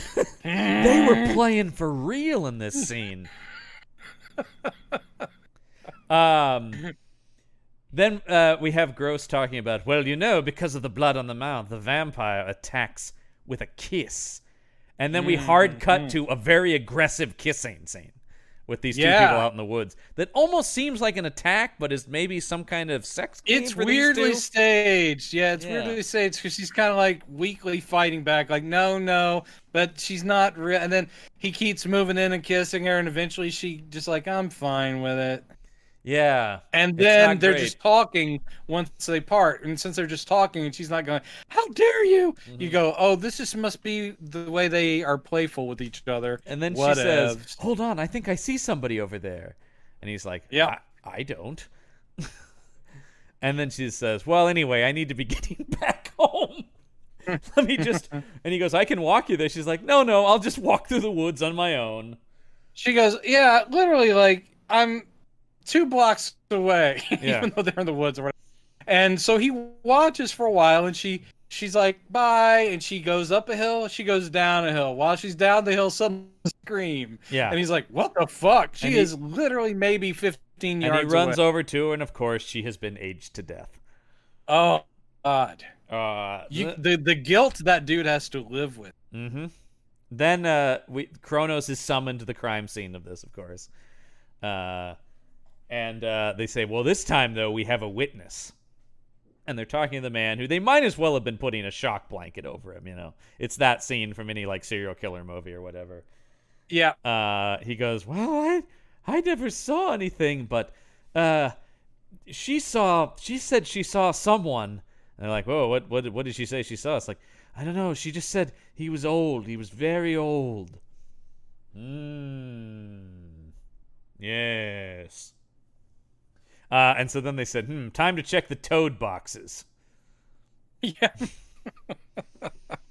And so they go over. Again, not something you were expecting. Oh, Vampire movie. here's another moment. Time to check the toad boxes. Here's another moment where Kronos is using his katana. He's stabbing the ground to dig up. Well, that's what I was saying before. It's like the only thing that really, other than the bar slicing, I was like, he really just kind of pokes the ground with that katana. I'm like, that's not great. Yeah, here it is. And they look in one toad box. Nope, toad is dead. Nope. Open up another toad box. Nope, toad is dead. But this is where Grost explains that the thing about if... Do you have the rhyme? I don't have the rhyme. I should have written it down. But that's all right. But the whole idea that if one of these vampires passes by a dead toad, I guess it has to be a dead toad. Then that somehow it'll bring it back to life. That the residual energy or whatever it just drained from somebody. Oh, here we go. The toad. I have the rhyme. It's on the IMDb. If a vampire should bestrode close to the grave of a dead toad, then the vampire's life shall give, and suddenly the toad shall live. Yeah. Yeah. Totally made up bullshit. But again, I'm liking how folkloric this is. Well, and I also like this movie is going folkloric. Because Marcus is like, is that real? And he's like, I don't know. It's worth a shot, though. Like, Kronos is just like, we're trying it. It's a rhyme. It's probably folklore, but it's not. There's no problem with doing this. And then they open up the third box, and the toad is alive, of course. And so it's like, yes, conclusive proof of a vampire.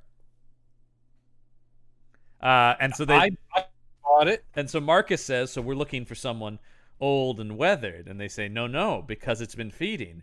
We are looking for someone young and fair. Right, exactly. It's like, no. You wouldn't be finding That's another thing I like about this movie. There's sort of a detective aspect to what they're doing as well. Yeah, there is. And I do like the fact that even though Kronos is shown to be maybe a little methodical, because certainly a lot of people die before all the pieces are put together, but still, he at least does have a method. And you're going, right, this is an expert. This is a person who fought all kinds of the undead. And he's like, I got to figure out which undead I'm for. Shit. Right, he's not a guy who's just going to barge into action. He certainly can kick ass once he's needed to, but he needs to know what he's up against before he can actually form a battle strategy. Yes. Which I enjoy a lot. So they're like, well, there's a village off in that direction. We will go there and ask some questions. Yep. So now we go to the bar. And this is where we get word that Kronos and Grost have been offering gold in exchange for any info people might have. Yeah. And also, we meet the barman of this bar, played by actor John Hollis, who, speaking of Empire Strikes Back, you may know him as Lobot. Yeah, Lobot, totally. I was like, where's your weird head jibber jabber? Yes. Your earmuffs, your electric earmuffs. He also has a role in something very near and dear to our hearts, Brandon. Do you know what the other thing he is in? No. He is one of the Kryptonian elders in Superman the movie. Oh, and also subsequently appears in Superman 2 as well. But yes, he is one of the guilty guys from Superman the movie. Yes. Oh man. He also plays Clytus Observer number 2 in Flash Gordon. So this guy's been around. He's all over like genre stuff. He also did 4 episodes of Doctor Who. In the run of episodes called The Mutants. With that's a John Pertwee, not a Tom Baker. No. And 4 episodes of The Avengers. Man. So speaking of The Avengers, played Ernst Stavro Blofeld in For Your Eyes Only. So that is not a good Blofeld moment, though. No, it is not. He is the Blofeld in the wheelchair, wrapped up in bandages and eventually dumped in a smokestack. Who says, "I'll give you a solid steel deli" or something? I will offer you a solid. Oh, yes, a solid steel delicatessen. What the It's some kind of fucking inside hell? joke, I believe. It's an inside joke, and then they just drop him down that smokestack. Because they lost the legal right to use him, so that's how they wrote Blofeld out of the movie. Oh God. They have James Bond pick him up with the landing, strut of the helicopter. Yeah, that's cool. But we should also in this bar scene. Well, I mean, we should talk about what happens first. Is there's a gang of ruffians. Yes. Oh, the ruffians. Oh, the ruffians here. They're so rough. And a prostitute comes down and says, "Hey, you owe me for last night." And he goes, "Oh yeah." Tosses a piece of gold to her, and she's like, "Wait a minute. You said you'd give me 2." And he goes, "Oh, that's right, I did." And then he flips her the second piece of gold into the spittoon. Yep. And she almost dives that hand in. They spit at the spittoon and then she's like, "You know what? No." Yeah, I will not going degrade for it. myself. And then they're all yucking it up, but then they stop and they're basically like, wait a minute. That guy over there isn't laughing. Why aren't you laughing? Yeah, and this guy who's a local's like, "I don't like these dudes." And he does stand up to him for a hot second. He's like almost going for his sword. And he's like, "I don't feel like laughing," or whatever. And then basically the leader of the group just pokes his sword at the guy's gut and goes, "I want to hear a laugh out of you." And he's like, ha, and he's like, no, come I on, want a real laugh. Oh, really? Terrifying. They do it about 3 or 4 times. Now, here's the thing. The leader of the group is one of the actors in this movie. Like, he is actually quite and not dubbed. Mm-hmm. I liked him quite a bit, and I'm like, he looks familiar to me. I went to his IMDb. Well, talk about the Avengers, and it makes sense that Clemens did this. This guy, the actor, is Ian Hendry. Okay, yeah. And he was Dr. He was the original partner of John Steed in the first season of the Avengers. So he was Dr. David Keel, who it was much more quasi-serious, not as campy, and it was black and white. But yeah, he was the first dude in 1961. He also was in maybe the best British gangster movie ever made, Get Carter. Get Carter is so awesome. I love Get Carter. One of my absolute favorites. I'm a huge devotee of the British gangster genre, and I know you. That is just such a great movie. So avoid the remake if you can.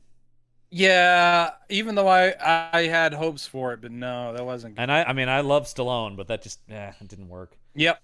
So he played Caro in here. That's the name of the leader of the band of misfits. It's not a big part. I just thought he was really good. He was really actually good. Sells this stuff. Then we cut to the guy who creeped me out to no end, and it is this guy in the bar with the money and the mustache. But there's something about the shape of his face that was just unnerving to me. I don't know who this guy was. I don't even know how to look him up. You know who you know who he looked like to me? And it is an unsettling face. He looked like he could be the thinner brother of Robert Zadar. Yes. Yes, absolutely. Same like weird eyes, thin nose, but then a really wide chin, like a really wide face with these tiny features in the middle of it. And he looked like he could have been a Zadar. Yes, because Zadar gives me the same kind of vibe. And Zadar similar had face. An amazing career for someone who that looks like a medical condition. What he had, it didn't look like. Sometimes people just have weird facial features. In the case of Zadar, you're like, has a doctor seen you? That's how I felt about this guy. That's how I felt about this guy, where I'm just like, it's just something. And I thought, is this like makeup made? Are we supposed to think this guy? No, I don't think so. Who is he working with? Because he gives them the gold. Is he working with the He is the servant of the Durwoods, yeah. Yeah, because we see him later. Kronos knocks him out when they're sneaking into the Durwood place, Or That's right. Kills him, actually, I presume. I don't know. They're just dragging his body off. I know that was your favorite moment of the film because you're like, thank God I won't have to see Zadar Jr. I really was creeped out by this guy's face. Like, really, it was like, and I'm sorry if that's what the guy looked like, but I'm telling you, he was unnerving to look at. Hey, look, things hit you weird. Things will just hit you weird. And they said, boy, you better have an offer for us. He goes, I've got gold for you. And he slides over a pouch of gold. He slides over a pouch of gold coins. We don't yet quite know what's going on here. But let's see. I just say mustache man slides money. So Dr. Marcus then goes to the Durwood estate. And he's talking to Paul, and he's like, interesting. I see you have a book here about witchcraft and necromancy. Yeah. And Paul's just like, oh, well, I'm just going through Father's books and cataloging them, and I happen to get to that one right now. I'm not really... Because another thing I do like about this movie is you're going, okay, is this guy the vampire? There's a little bit of... I mean, since we have a vampire who is not showing his face, very pointedly hidden from view, it creates... This is a little bit of a murder mystery. Not to a great degree, but a little bit to where you're like going... But you're pretty sure it's one of the Durwoods. Yeah. Obviously. But which one it is unclear. And they definitely use each of them as... Like, they definitely want you to think it's Paul, because Paul seems suspicious, and he's kind of a dick. Right. And we he's don't young really meet and the fair. sister... we don't meet the sister, but that's what when throws we you meet off. the sister, though, then you're like, oh, shit, it's her. Yeah, but you're also sitting there going, why would these two, who are chronologically probably in their 20s, why would they be stealing youth from anybody? They're not supposed to be old people. Are they chronologically in their 20s? That's the thing. Well, no, the locals know this family, so yeah, no one's thrown by that. Right, no one thinks they should be older, but it does put them. Let me tell you the twist. Are we going to fight about this in front of all the kids? I'll tell you the twist. I thought for a second. Not this time, but on one of my earlier viewings, because I remember what happened. Which is, I thought that the mother had aged the sister, and the sister was really the mother returning to youth. I thought that a little bit. I thought too. It was a double blind. Maybe, it was a. Maybe the sister is actually the mother. Yeah. Which. Again, I've been writing fan fiction about stuff like that, but it gets really kinky. And just for the record, because really the sister. While we were talking, I was looking through the IMDb of all these people to find the guy that you're afraid of. Yeah. His name is Perry Sobolowski. Okay. And the character's name is Barlow. Yes. This was his last film.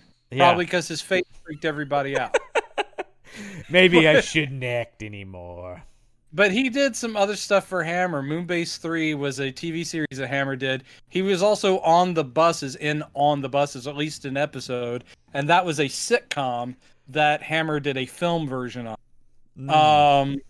So anyway, be special screen printing a T-shirt of his face movie. No. Just you can always wear Barlow from Captain Kronos on your chest. No. Perry Sobolowski. Sorry, man. He was also on Special Branch, which was a groundbreaking British cop show of the era. Once again, that's always. And you probably have a box set of that, don't you? I don't, but I think I have definitely seen some of it. There was a lot of me checking out old British shows from the library when I was, once again, a very, very lonely youth. you guys want to come over and watch the Sweeney? Will no one join me for Z-Car? No one? Hello? Hello, please? I don't know why I'm making you sound like an old man as you were younger. I've just got some discs of The Saint over here.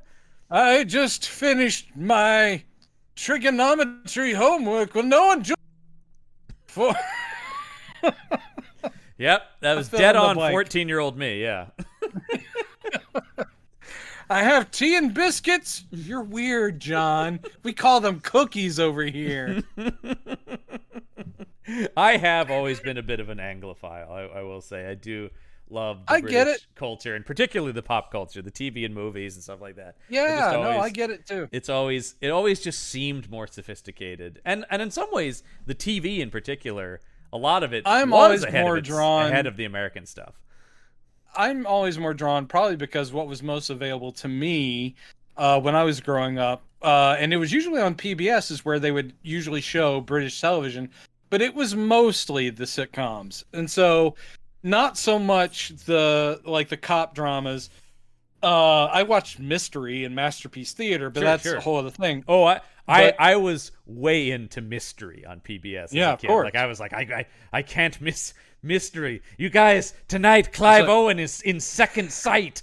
Wait a minute. Will no one join me for Rumpole the Bailey?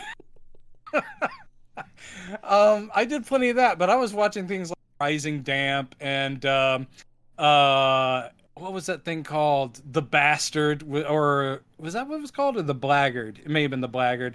And To the Manor Born.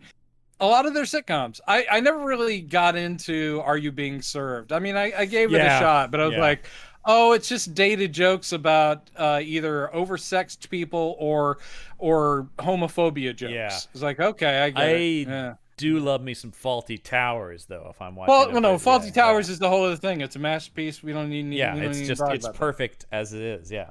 Monty Python and that, and then of course the Young Ones, but that was MTV showing the Young Ones. Right, it was usually British comedies. I was like very obsessed those as well with. too. Yeah, but for me it was all. I mean, I've always just been a junkie for detective. Good stuff. Neighbors. Good Neighbors. I watched that too. I just have Susie always Kimball. gone crazy for detective stories. It's always just been my jam. I read countless detective novels. I'm always looking for detective shows.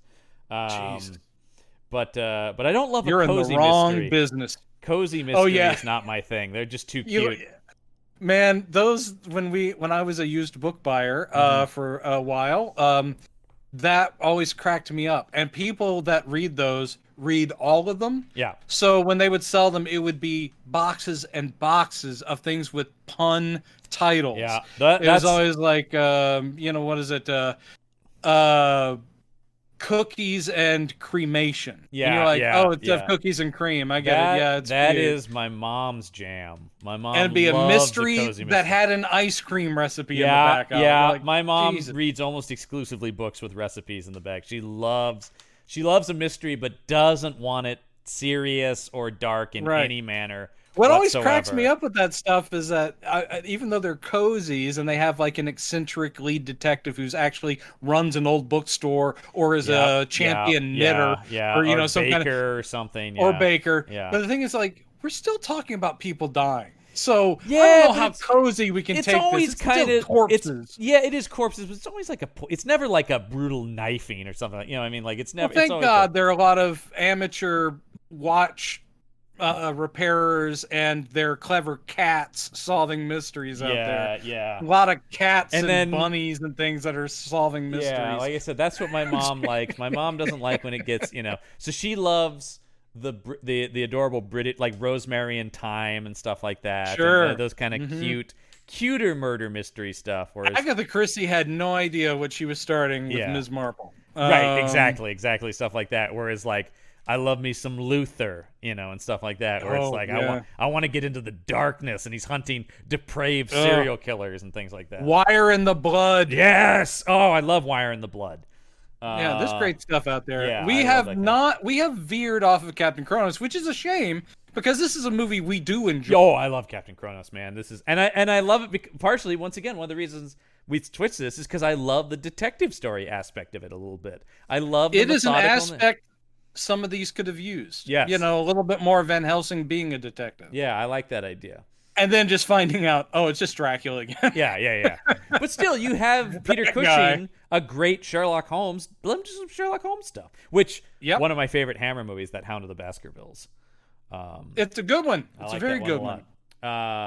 So, yes. Paul is talking. Then the sister walks in. And this is where Paul has no chill because he's just like, Sarah, you're looking awful youthful. Maybe even too youthful. How do you stay so youthful? Like This is a very clumsy writer going, I'm trying to misdirect. Yeah. Please follow my misdirect. Yeah. Nothing over here. I can't believe you look so young at your actual age. Like, it's just like, geez, Marcus, way to let on that you're suspicious. The thing that's a little jarring that no one comments on, but I found interesting, is for this time period, and I know that they're wealthy, so they're bound to be eccentric. That's usually the thing. But she comes in and she is dressed like him. Mm-hmm. She is in riding gear. She is wearing masculine clothing under a cloak. Mm-hmm. And she has cropped short hair, like sort of a mannish do. Yeah. Which, of course, in 1972 would have been very actually hip. Oh, yeah. But this is supposed to be 17 whatever. She would look like a cross-dresser of that period. So I kept expecting someone to comment on it, and it's like, oh, is this veiled? Is she a cross-dresser, or is she a lesbian or something? No, that literally never gets addressed at all. It's only about, you do look so very young and full of energy and life. And I just kept expecting her to turn around going, I'm 24. Mm-hmm. I don't, what should I look like? Because I'm not old. Yeah, I'm sorry. This did make me question, how old are they supposed to be, the siblings, if he's just like, suspicious youth? I think they're supposed to be at the latest, like maybe 29 or 30. And so therefore, it is a misdirect, because you're sitting there going, well, why would these be youth-stealing vampires if they're still young people? Right. I will say this actress who plays Sarah, the sister, is Lois Dane, and I see here that she's still alive, but she seems to have stopped acting. But her last performances were in, a British police procedural that I loved, the ever long-running The Bill. Which I've heard of. Never seen that one. Well, it's because there's like 900 episodes of it. Wow, but her episodes were in the 90s, so yes. I'm sorry. She worked. I'm sorry. There are 1,200 episodes of it. Jeez, this is like it's like their Law and Order, basically. So I can't. She was also on Z-Cars. She was also on Coronation Street. Yes. So she's been on a lot of the long running shows. Well, if you're an actor long enough, eventually, I feel like British actors, much like American actors, have been on Law and Order. You've been on The Bill if you're a British actor, probably. I have a feeling that eventually we will end up being on the. Oh my God! If I got to be on The Bill, I to no end. And I do also love Law and Order UK. Because is there one? There is, and it's great. If you love Law and Order, but wish it had more British accents and barrister wigs, this is the show for you. Do they still have Chong Chong in it? Oh, absolutely. It's all the stuff. It's still executive producer Dick Wolf, and it starts with, in the criminal justice system, the people. Oh my God! It's the best. When that narration starts and it's British, it's just like, it's better because it's British. And I am a Law and Order super fan, so I am a Have they had any crossover? Have any of the Americans gone to the UK? I wish, man. I wish Mishka Hargitay would have to go over there on a case. That would be amazing. It does star two people from sci-fi shows, though. Jamie Bamber, who played Captain Apollo on Battlestar Galactica. He's the main detective. Good. And Freema Agyeman, who played Martha. I love her. She's the main prosecutor. Yeah, and the guy who just left Doctor Who, but was the older companion in the Jodie Whittaker seasons. He's also one of the detectives. Oh, he's great. Yeah. Who played the stepfather of the younger guy. Yes, exactly. He and Jamie Bamber. He was delightful. He and Jamie Bamber are the young and old detective duo that are on the Law and Order UK. Very good Chong stuff. Chong. I had no idea that. I had no idea they had crossed the pond. I'm just a Law and Order junkie, man. I can't get enough Law and Order. I parted ways a long time ago. I've sampled them all. Yeah. I mean, I've watched an NCIS before, and I've watched a Criminal Minds or two. Oh, I do love a Criminal Minds. I've never. I am above all an SVU guy. Special Victims Unit is my Law and Order. Well, for a long time I liked Criminal Intent because D'Onofrio. Oh God, yes, I was a big Criminal Intent fan, and actually I enjoy the later seasons when Jeff Goldblum takes over. I didn't even know. Yeah. So it's basically there will always be an eccentric Sherlock Holmesian type detective. Essentially, yeah. Except they then bring in Chris Noth to be the hothead. Oh, Man, he's been a hothead for a long time. Well, Yeah, he he's in reprises his character obviously from the early seasons of. My head's not quite as hot. I took a reading this. Yeah. It's like literally 98.7. All right, back to this because I could go on about Law and Order all day. Probably cut out the last 15 minutes. Don't even get me started about Sam Waterston, man. How much I love that guy. I won't. Yeah. That guy facially should have been Lamont Cranston. He's not the right actor for it. Yes. But even like 2 decades ago, when he was first coming out kind of in TV, I was like, look at that profile. Yep. That is it's Lamont Cranston. Absolutely. Anyway. So anyway, then Mother rings from upstairs in the Durwood house. And Paul goes upstairs and he's like, "Oh yes, Dr. Marcus was here," and it's like, and then he says, which is weird. He says he knows. Yeah, but then Paul isn't in on. No. So what is he referring to here? Who the fuck knows? Again, this is. I think I forgot about this until later, but I'm the like, script. Even though I think he's done a good job, the script was written in like 2 weeks, like a lot of Hammer things. Yeah, it mostly works, but there's a couple of moments in it that are like, wait, what?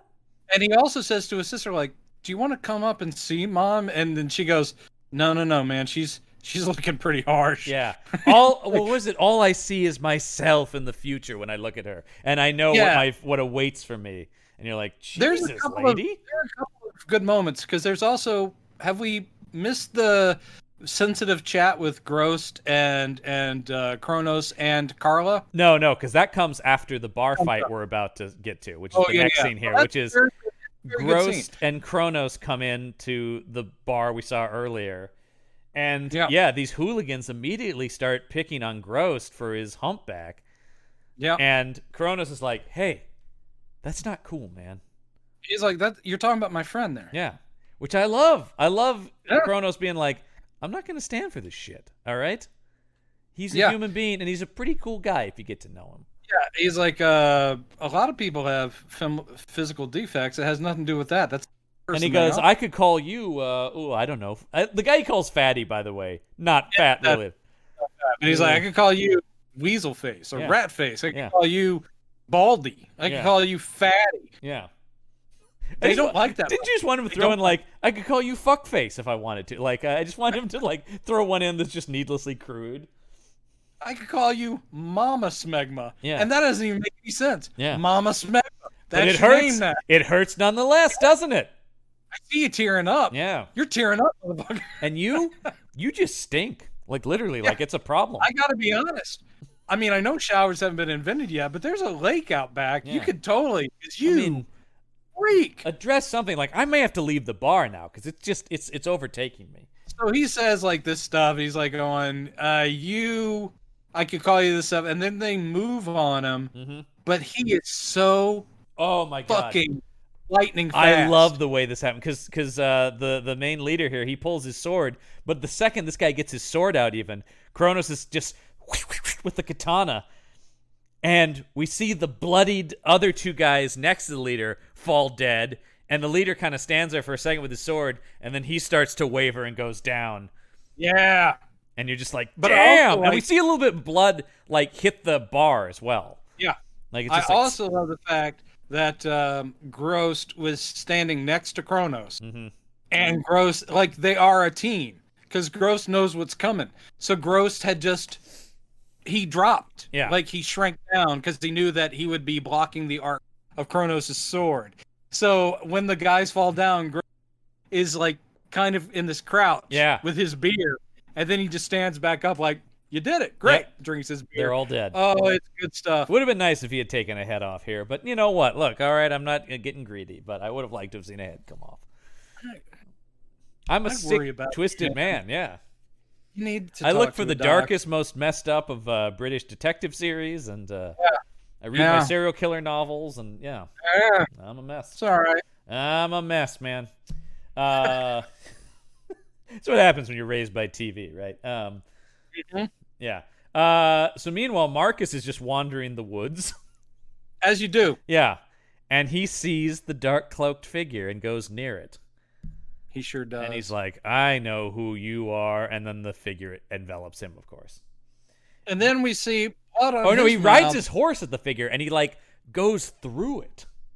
Yeah, it's kind of. And he comes out the other end. Surreal. He's like, I don't know what happened, but then he starts bleeding from the mouth, and he's like, well, that's not good. That's not good. And then it just cuts away. He doesn't age here. We just see the blood. And then it cuts to Gross being like, man, they were making so much fun of me, Kronos, and that really hurt. It is interesting that they've known each other probably for years. Mm-hmm. Like they've been partners for years. But it's strange how he's still sensitive about this. Yeah. But he basically, Gross says, am I really so crazy ugly? And Yeah. he's directing it at both of them, like Yeah. Carla and Kronos. Yeah.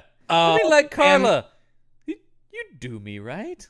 There's a little bit of that there. And she Yeah. goes, and it is, I mean, at least it's honest. She's like, it's not about the. She goes, beauty fades, Yeah. but it's your spirit that Yeah. you'll be remembered for. Yeah. It's like, that's what Yeah, matters. you're a hideous monster, but like that's not all there is to somebody. You know, whenever I'm doing your buddy here, I'm freaked out by that creepy scar, but you know, that's not what it's about. Yeah. It's about the fact that he's dubbed by another guy. Yeah. He's got a vaguely European accent, and it's cool. And I can't quite figure out where it's coming from when he talks.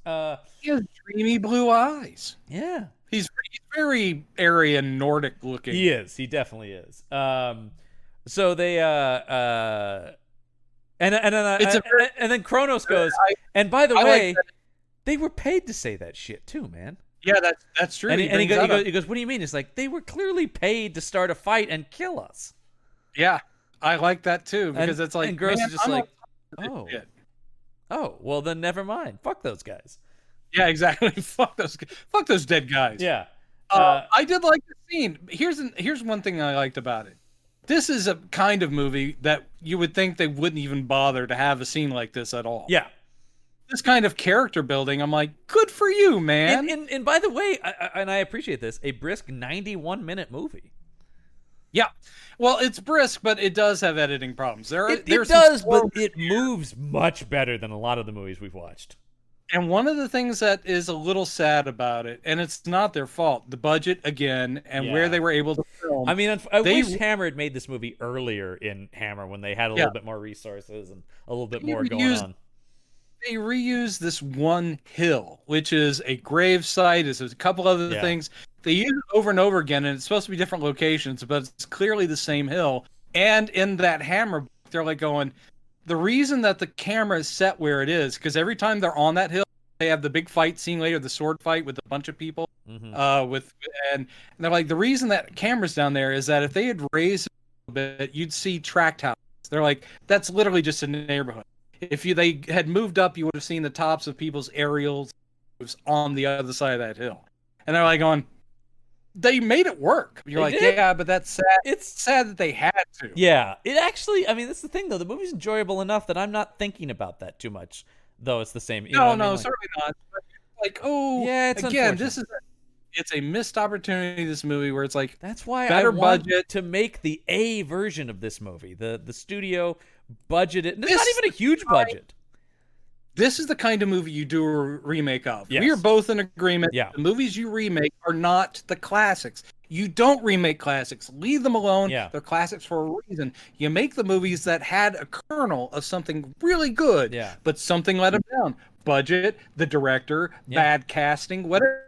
The movie failed, but it has good in it. Yep. This is a concept, character, and a world that could, with money and a good director and good cast, this would be awesome. Could become a series. Oh God, yeah. Call us, Hammer. Call us anytime, man. We're here. Phone lines are open now. We don't even care about the time difference. It's going to be what? It's going to be like, well, actually, we would get off easy in that. They'd have to be up at 3 a.m. to. But feel free. Yeah. I'm here for you. Yeah, we'll take the call. All right, I'll be on the lookout for call. Yeah, we're taking your calls. Numbers below.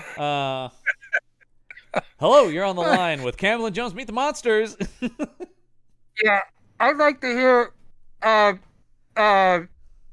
any Tom Petty. Do you have any early 90s? Free Fallin' would be great. Free Fallin', Tom Petty. Cause the waiting is the hardest part. That's earlier Tom Petty, but I'll take it. Thank you very much. It's the first Tom Petty song that came to mind for me. No, it's a great one. Is there any chance I won the T-shirt? No. No, no. You have to be the 15th caller for the T-shirt. I'll hang up and try again.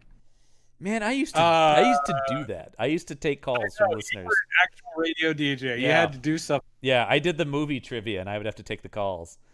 People would literally call in, and people would call in and be like, the Bad News Bears, and I'd be like, nope. Click next caller. Hello, whatever. Happy to say that as a TV kiddie show host back in the early 90s, that when we had giveaways, our stuff was pre-recorded. I never had to pick up a phone. I never had to talk to someone and go, yeah, you won the Inspector Gadget action figure. Luckily, that was station people that had to do that. I never had to do that. No, they called directly to it didn't happen on air. So I had one commercial break for somebody to call in and get it, and I had to get their information down quickly and then get back on the air.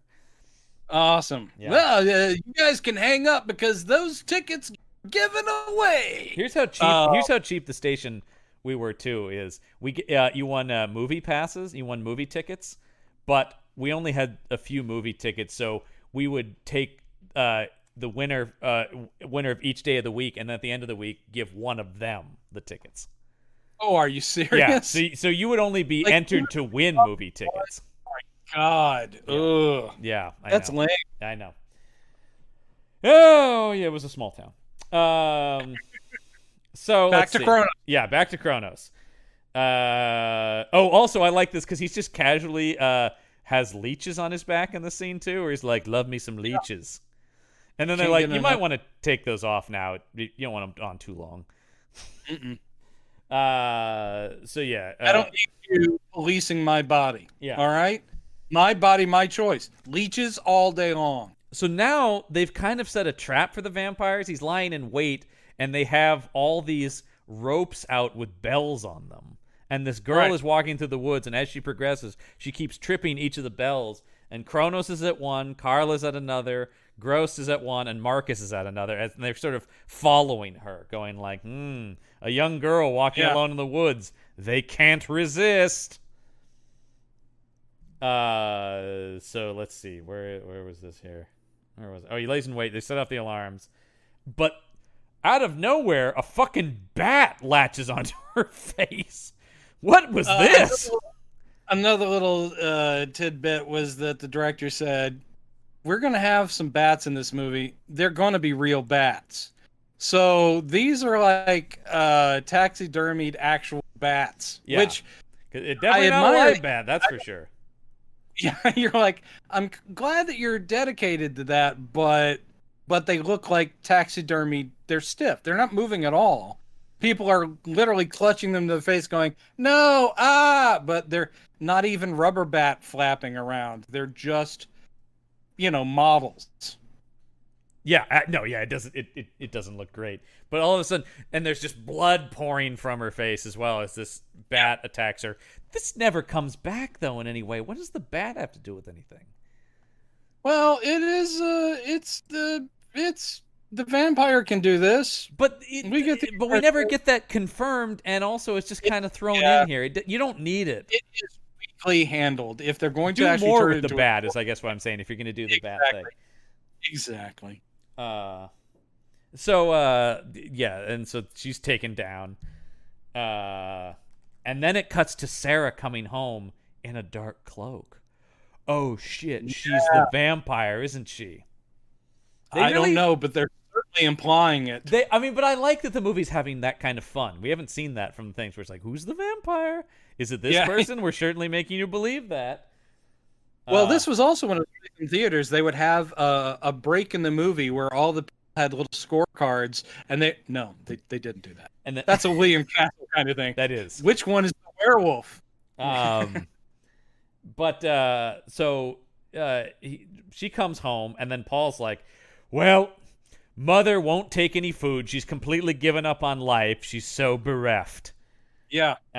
And this is where she talks about, oh no, well, that's what's waiting for me, old age. And then this is yet another red herring that I don't know what it means.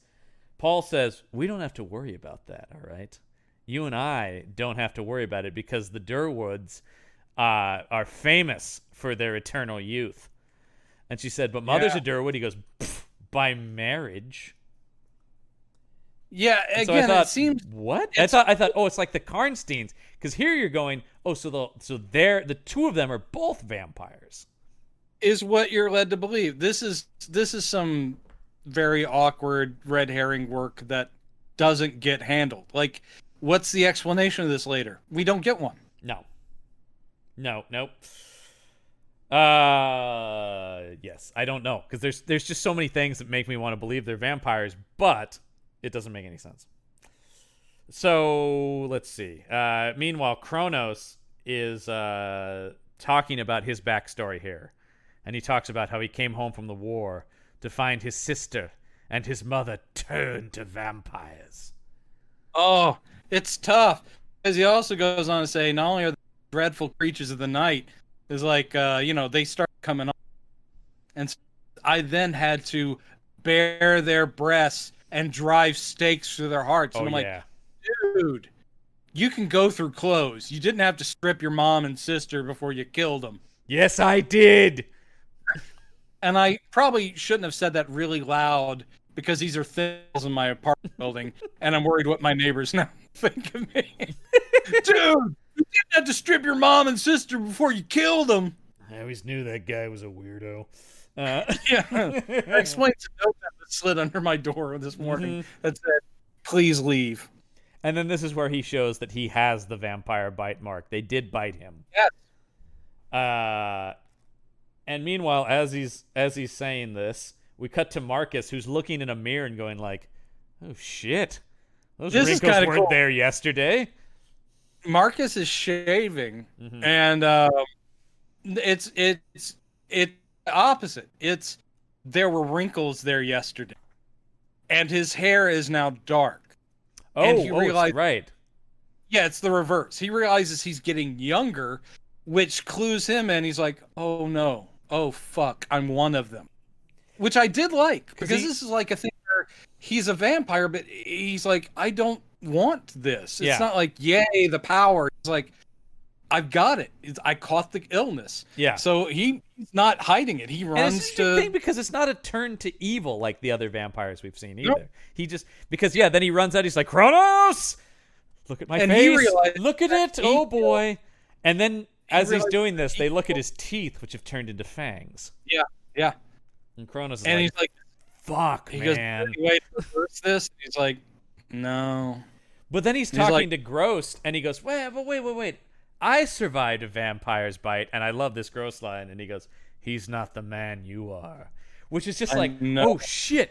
Did Kronos just fight off vampirism because he's so awesome? Dude, it's like burning the vampire bite off himself. He's not the man you are. And this also leads me, because also when you talk about the plans of the franchise was that he's eternal, like, so is Kronos like a Blade figure, all of their powers, none of their weaknesses kind of thing? Sad thing is that even though if you dig into it, you find out it was planned to be a series. Yeah. But I don't know what the explanation was. Still don't know. Would that have been the family line and it would have been playing like a descendant, or would it have been his name is Kronos? That's time. But I think the vampire marks are there for a reason, for the mythology of this character. Yep. And it's pretty badass. But basically says, do what you have to do. Kill me. I've got to read these comic books. That's what I know for sure going forward. Because there was a comic in House of Hammer 1 through 3 in 1976. I told you this. Yes. That was actually a continuation, an actual sequel. And then there's Titan Comics did a line of Hammer stories, of Hammer sort of things. So I read the Mummy one, which was pretty good. But they also did a 4-issue Captain Kronos Vampire Hunter series. And that was I flipped through it. Sadly, 2017. It's just another story of Kronos from this time period. So it didn't pick up the idea of him jumping through centuries. It didn't pick that up, but I just wonder if it gets more into the mythology of him at all. Yeah, maybe so. Yeah. I didn't read it. I haven't read it either. It's something I need to read, though. Adding it to my list. And I don't know where we can track down House of Hammer. That comes down to piracy, man. Someone somewhere has probably scanned the I hope PDFs. so. I hope so. And erased this part of our conversation because I don't want to get it out. Yeah, we don't believe in that kind of stuff. Oh, That's wrong. That's wrong. Look, I buy things legally right up until they are unattainable like that. You know what I mean? that Like is the that's thing. That kind makes of my me feel better about it. because there are things that I like that are, as we may establish, kind of weird and obscure. Dude, I went on a quest to find somebody a VHS rip of The Fool Killer with Anthony Perkins. Yes. Because that one I don't know famously, it's pretty obscure, but it never got re-release. And even the VHS when it was out was through Republic Pictures because it was public domain. Mm-hmm. So yeah, I was like, I love it. It's so weird. Amazing. And I did find someone had made a VHS That's rip, amazing. and I downloaded it. Love Anthony And it's Perkins. just, I'm a huge and it's Anthony a Perkins great, fan. I gotta it's see a this. great- I gotta see this because I love Anthony Perkins. So they tie up Marcus, Gross, and Kronos, and he's going, just kill me. You have to kill me. I'm a monster now. And this is when Kronos says, "So be it." yes. Nice. And they have long stakes, like spears of wooden stakes, not the short. What I love about it is they're pros, right? This Yeah. isn't like, let me pick off a table leg. They have worked these They're things in the wagon. We saw them earlier. They're Yeah. And They've they're been like worked on- crafted. They're like sanded down. decorative. Yeah. And you're like, wow, that's amazing. And yeah, they're long. So Gross Yeah. holds on to it. Oh, and he's and Kronos has this big mallet, Yep. and they pound it into his chest. And he screams, but it doesn't kill him. No, because they say there's no blood, and a vampire only bleeds once they've been killed. Right. Again, that I've never heard of before, And but so- it's like, No, it but works for this. It does, because they're making up their own mythology. It's cool. And the vampires we're familiar with are out there, but this is just a different kind of vampire. Yes. And so they go, all right, well, fuck it. We got to hang this guy then. Again, John is not making that up. The dialogue is fuck it. We're gonna have to hang this guy. Yeah. And they put a noose up around a rafter and hang him in the chair. Still tied to the chair. This is, I mean, it's rough because this is their friend as well. And it's just, this is pretty hardcore. And then he's still not dead. He's still hanging on. And then Gross is like, all right, fine. I'm getting the torch now. I guess we got to light this son of a bitch up. And so he goes over and he lights the torch and he's coming at him. And all of a sudden he ages really fast and dies. This part is very confusing. You're like, is it just approaching him with the, like, they didn't actually burn? Well, because It's just that's like- Gross goes, well, I didn't touch him with the flame. And Yeah. Kronos says, look here. And they had put a cross around his neck that's now embedded in his chest. That's what killed him. Yeah. And it's a it's a steel cross. Right. That's right. That's when they discover that this is the true weakness of this type of vampire is steel. And so they go, all right, now we know what we need. And so they go out to that same hill and they pull down this big cross that's stuck in the ground with a steel cross kind of in it. It's a big wooden cross and then it has a steel cross inside of it, basically. Yeah. Like accenting it in the middle. And this doesn't make any sense, but I love the scene still. A bunch of dudes show up with weapons to stop them. Who are these guys? I don't know. Unless it's another paid thing that the Durwoods. Maybe it is, but we don't see these guys hired. But whatever. Who cares? Because Kronos is like, no.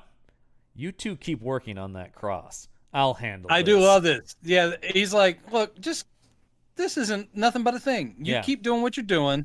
I'll take care of him. And he does. It's And like, he da-da-da-da. draws both of his swords. So katana in use here as well. Yep, that's okay. Although that's I true. wish it had He's been using like both. a point where he's like slices somebody's sword in half because the katana I is a know. superior sword. Yeah, I mean they don't do It enough is. katana stuff. You're right. I have simple wants, and I have simple wants. Yeah. I want more katana stuff. Yes. But But this scene is awesome because it's like, what, 8 to 10 guys? I don't know. Yeah. And he's got a sword in each hand, and he's fighting each one of them off. This is where the Corn Gold Adventures of Robin Hood score should have kicked in. I will say, that's the thing the movie is lacking, is that high adventure score that I wanted, like blaring horns. Yeah.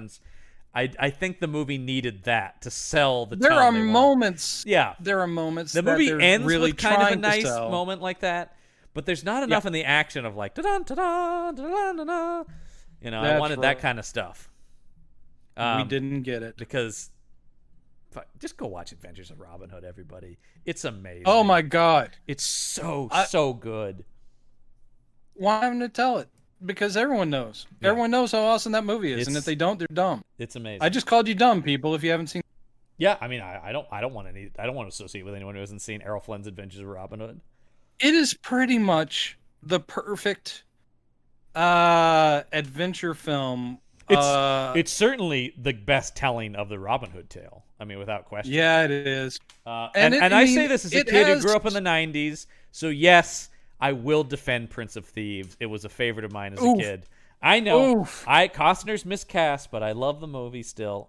Rickman rules in it. Oh, everything I do, though, John, I do it for you. Okay? Yeah. I die for you. Oh my God, it's weird. It's like Bryan Adams just literally sat down at your chair. Time for you. I will say that you can't get a better Maid Marian than Mary Elizabeth Mastrantonio. I like Mary Elizabeth Mastrantonio. That's what I said. You cannot get a better, and I just think that she looks the part, and she did a fine job. And fucking Rickman's amazing in it. Rickman's so good. Rickman's in a whole other movie, and as I've said before, it's the movie I wanted to watch. Rickman's great. I think Costner's miscast, but I don't care. I still love the movie. All right. I watched that so much as a kid on tape, man. I wore out the VHS. We're making the children uncomfortable with our fighting. The score to that movie is amazing. The score is really good. Oh my God. Anyway. So they figured Kronos takes care of him. He takes Kronos, care of 8 people. Oh, he just tears these dudes apart, man. They don't stand a chance. They didn't have a chance. No.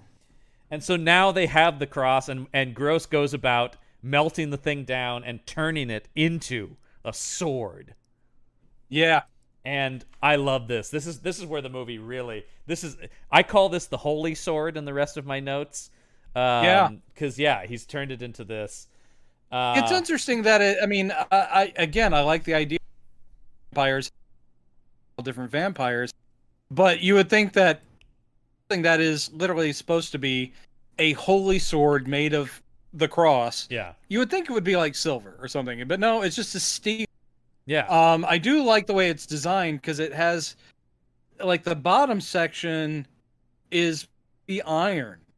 Like, part of the blade is a different type of metal. Then the longer part, the edge of it is clearly like a polished steel. So, yeah, it's very cool. He gets a very special vampire slaying sword, making it his third sword. He's got 3 swords now. Wouldn't it be great if each movie he had gotten a new sword, so by the end, the series, he's got like 8 swords? And 1 gun. Yes! Oh, man. Well, that's for the one where he takes on a werewolf, right? Oh, my God. And that's when it takes place in 1912 or something. Yes! I really want him jumping through time. I love that idea. I love that. I never knew that before this viewing when you told me that. And I'm like, I love that idea. That makes me wish there were more of these even more. Meanwhile, Kronos, an immortal vampire hunter. We've got to take out the rest of the Sorrel family. So we have the couple with the guy on the crutches and the woman who's with him at home. And a fucking vampire just bursts into their home. Well, we haven't really stated, but we've seen the mother get it here. So, I mean, it is sad. Like, the youngest daughter, the one that had the birthday or whatever, she died at the very beginning. Yeah. Then the mother gets it. Yeah. I don't remember what happened to the father. But, yeah, at this point, it's down to just brother and sister in the house. Yeah. Or maybe sister and dad. I don't remember.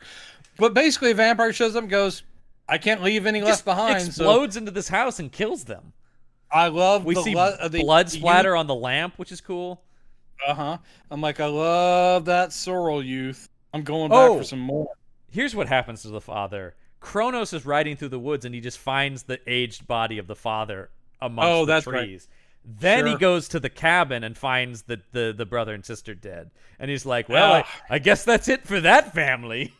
Yeah, and it's really sad too because they're not just aged. At this point, they're skeletal. They Yeah. suck the life out of them. So it's the brother and sister's skeletal remains just lying on top of each other. And then You're like, Grost, that is so depressing. Grost is like- outside, and he sees the Durwood stagecoach roll by. Yes. And he's like, And then he digs up the ground, and another live toad. So now he's like, fucking Durwoods are vampires, man. At least He somebody's a has vampire. figured it out. He Yeah. has pegged it.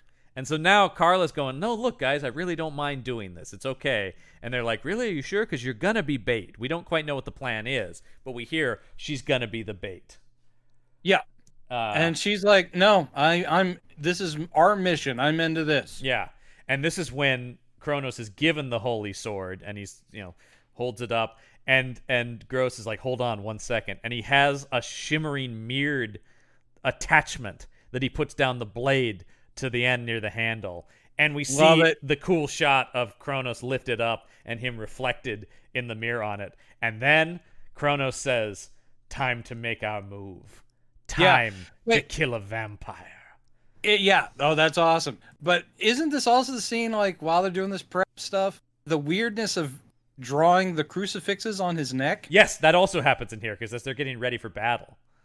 I mean, that's weird. I dug it, though, because we've seen that he had been bitten before. Yeah. So, they put it right over where the bite marks are. Yeah, he draws, like, with red, crayon or something. Yeah. Does these crucifixes on his neck. I'm like, that's just a cool idea. I like that a lot.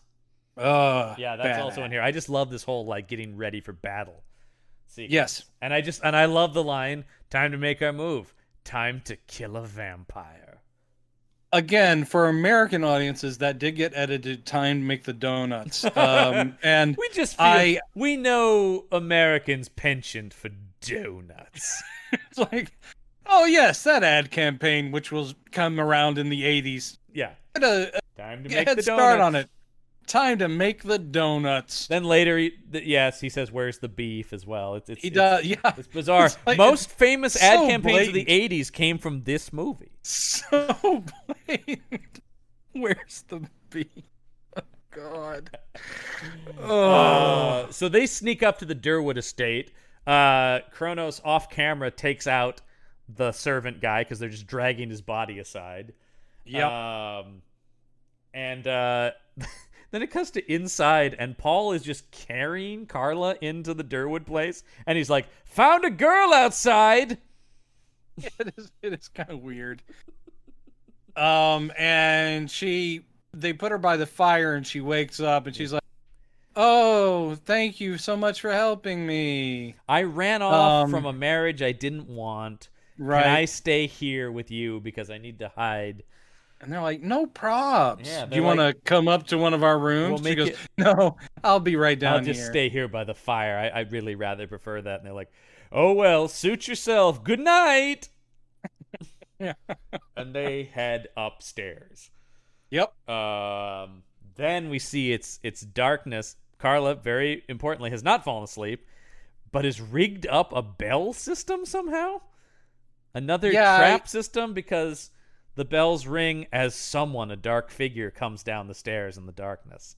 I'm not sure how that was rigged. I mean, as if she had been trailing something behind her when they came in. Oh, I love the idea that she's like, they're probably asleep now, and gets up there with the string and the bells and is going, Well, we also see Kronos doing the whole grappling hook up the side of the place. Yes, very adventure hero. Mm-hmm. Yeah, and he will get an adventure hero entrance into this house as well. But yes, someone is approaching, and we see from behind the vampire, and it beckons with its hand, and Carla's wide-eyed. She's mesmerized. And then she screams, and right on the nice cut here on the screen, we cut to Kronos just crashing through the window of the mother's bedroom and it's rolling badass. up into an action pose. And he's like, "Stay the fuck away from my lady friend." Well, no, because the mother's not in here. He doesn't know what's going on yet. But he finds the mask. Well, no, but he heard Carla scream. Yes, he did. Yes, he did hear Carla scream, but he's not in that room, is I guess what I'm saying. Yes, Right. But he's Yes. like, No, he's time to get into action here. And this is where Right. he finds the old woman face mask. And my is one favorite of the bit, things where- he looks yeah. at it, and then And he he kind of puts it puts up- it to his own face, and he's like, "Oh, a mask." Yeah, as it like, let me explain to the audience what this is, in case Yeah, by how I see. realistic this One is. would put it on one's face. This is one of those things where, Interesting. okay, I get it. Yes, she wore a mask, which we all knew every time. Because we saw her talking Yes. to her son laying in bed, and the mouth is like moving, but the lips aren't opening. So you're like, it's just someone talking underneath a mask. But Right. anyway, yeah, this is where I'm like going, this is 17, what the hell?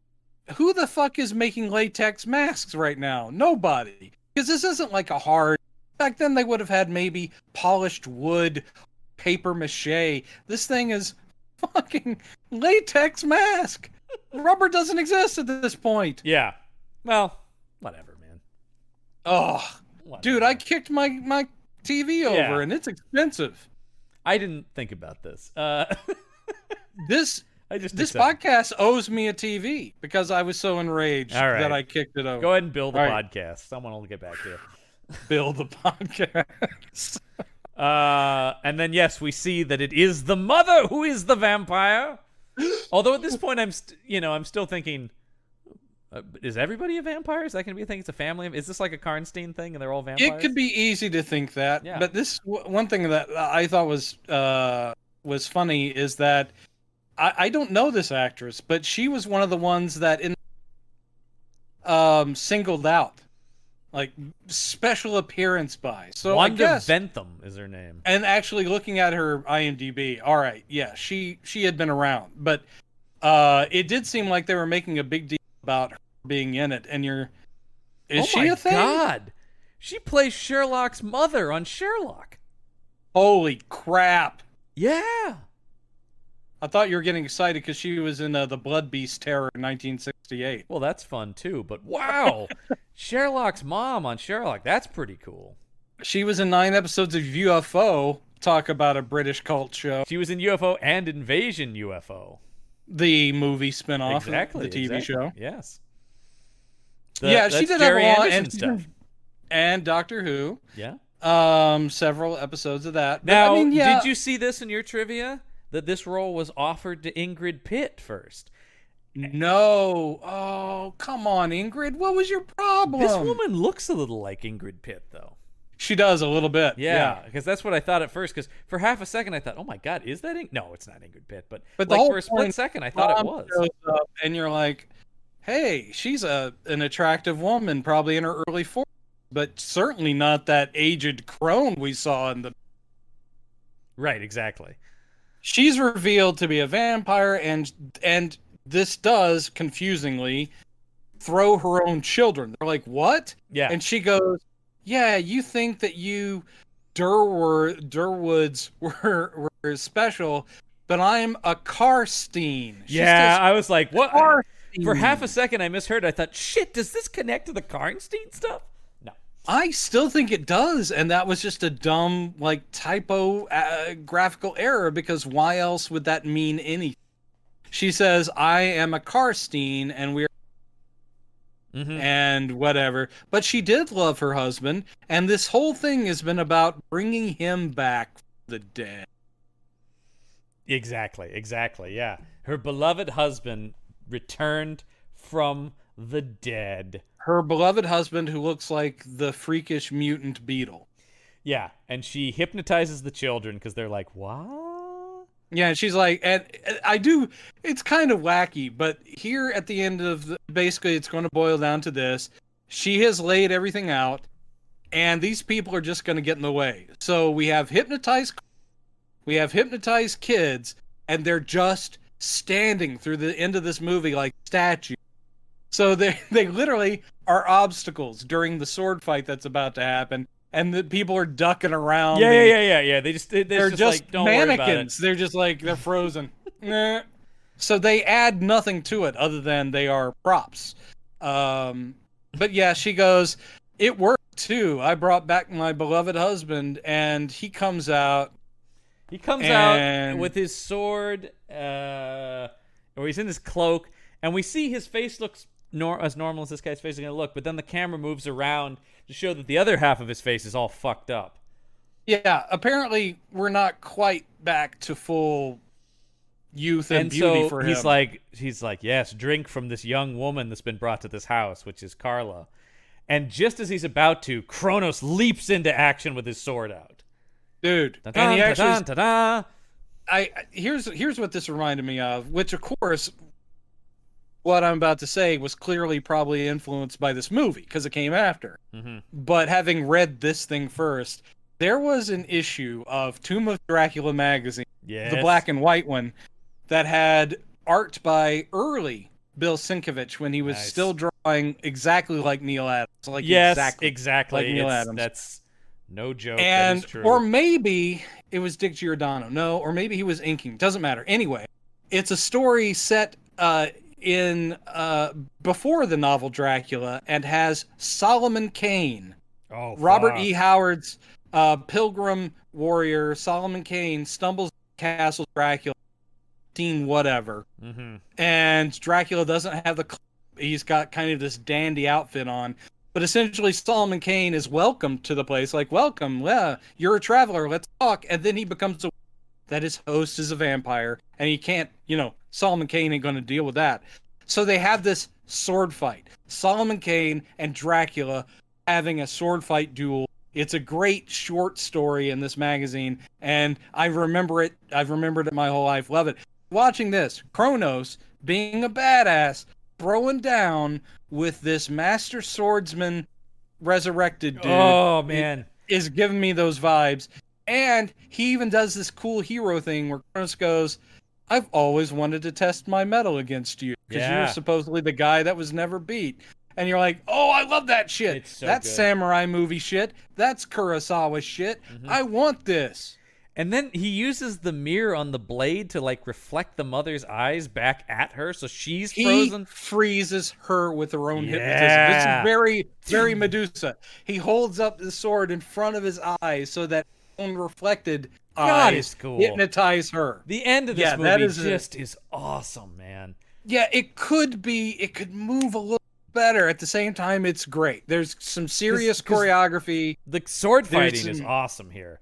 It's great. They're just clanging these swords and leaping up on tables and swiping at each other. And there's this awesome thing that happens when he finally wins against Durwood, mm-hmm. and Durwood's blood flings off of his blade and ends up on the mother, the main vampire woman, eye like a tear. Yeah. Blood tear.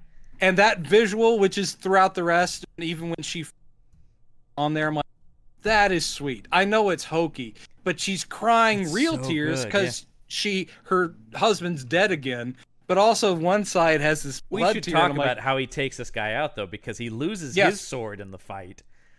And then is forced to grab a sword off. Well, he's forced to stop Durwood's blade with his hands, and he slices his hands open on the blade. That I always have I can handle movie violence because it's all fake. Mm-hmm. But when it's something that it's just visceral, right?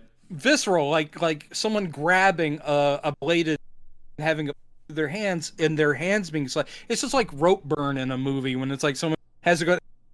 Yeah. Their hands are being turned to hamburger. I can't handle that. Ugh. Any kind of nail torture in movies, that kind of Yeah. That's no good. So let's see. So he doesn't have his sword, but he grabs a sword that's hanging on the wall and keeps fighting with that. And then Gross runs in and he's like, Kronos! Yep. And he throws him the holy sword, and he runs first he runs the guy through with the regular sword. But then the guy, and this is cool because the guy's still coming at him with the sword through his gut. I love this. It's him going, bring it on. Yeah. That didn't do jack shit. And he just keeps walking with a sword through him.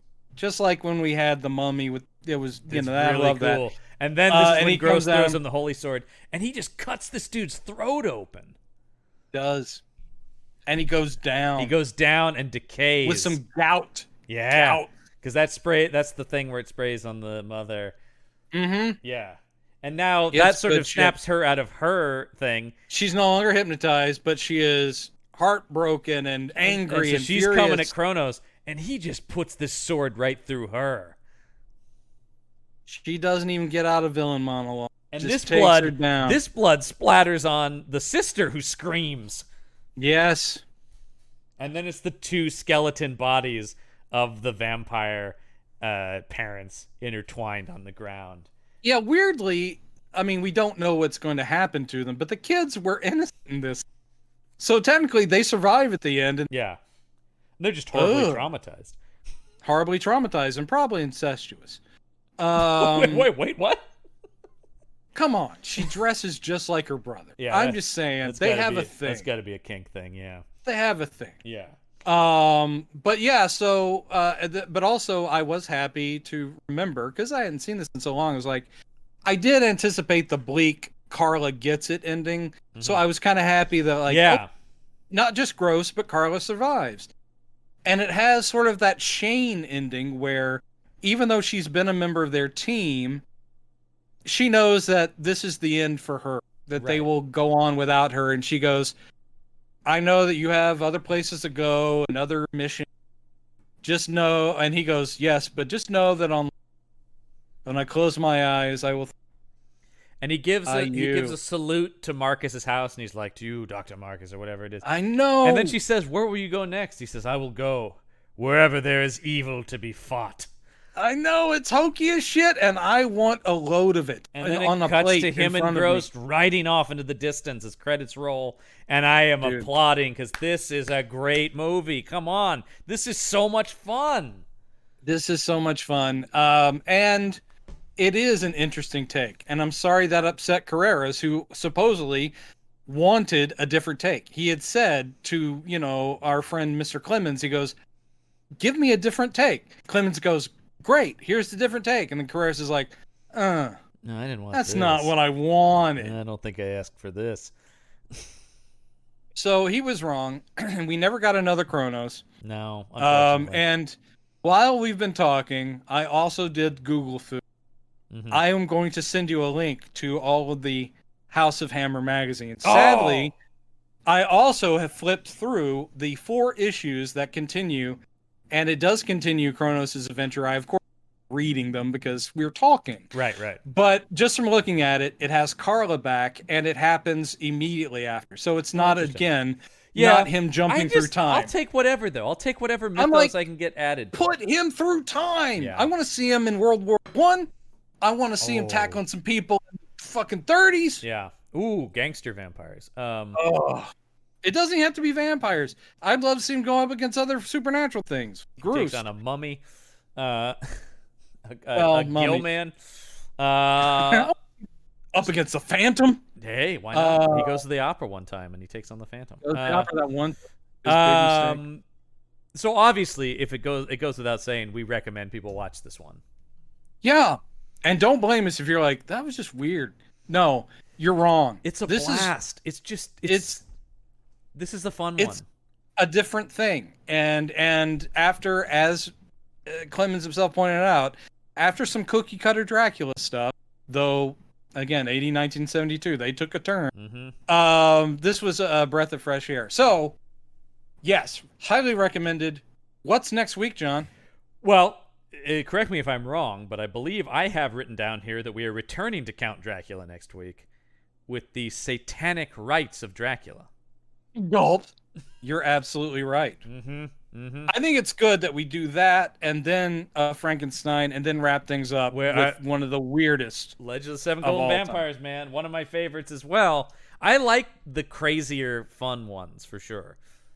I like tweaking the genre. I as much as I love classic, I did wonder all the time, why do you just keep saying all this stuff is happening around 1880?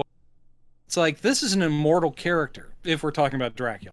In the case of Frankenstein, you have a family tree, so you can jump time with them too. It could be a great grandson creating a new monster. So why do you just keep rehashing the Victorian look, the Edwardian thing, whatever it is? You're like, guys go crazy. Yeah. So that's why I love the ones that are outliers. Like Yeah. now Dracula's in 72. Right. Now he's mixed up with Satanists. Now we have the weird ass kung fu. This was the swashbuckling basically vampire. everything we have left is getting pretty weird. Yeah. 3 more movies and we're out of hand. Yeah, and then it's on to just the 70s in general. Here's the thing. I'm really looking forward to it. It may make my factoids much more sparse because their, source material won't be. We're going to be talking about productions from so many different production companies, so Right. many different directors. It's not like a handy book that's like, here's a guide to everything that Dan Curtis ever did. Right. Though actually there might be. But anyway, I'm looking forward to just the grab bag nature that we will be moving on to. It'll make week to week the show much more interesting, I think. There'll be highs and lows, and they Indeed. might smack up against each other. Indeed. So anyway, next week. Join us next week for the Satanic Rites of Dracula. Another great title. Indeed. But that is going to do it for this week's episode of Campbell and Jones Meet the Monsters. I'm John Campbell. I'm Brendan Jones. And remember, there are such things as monsters. I'm Captain Kronos, and this is my favorite store on the Citadel.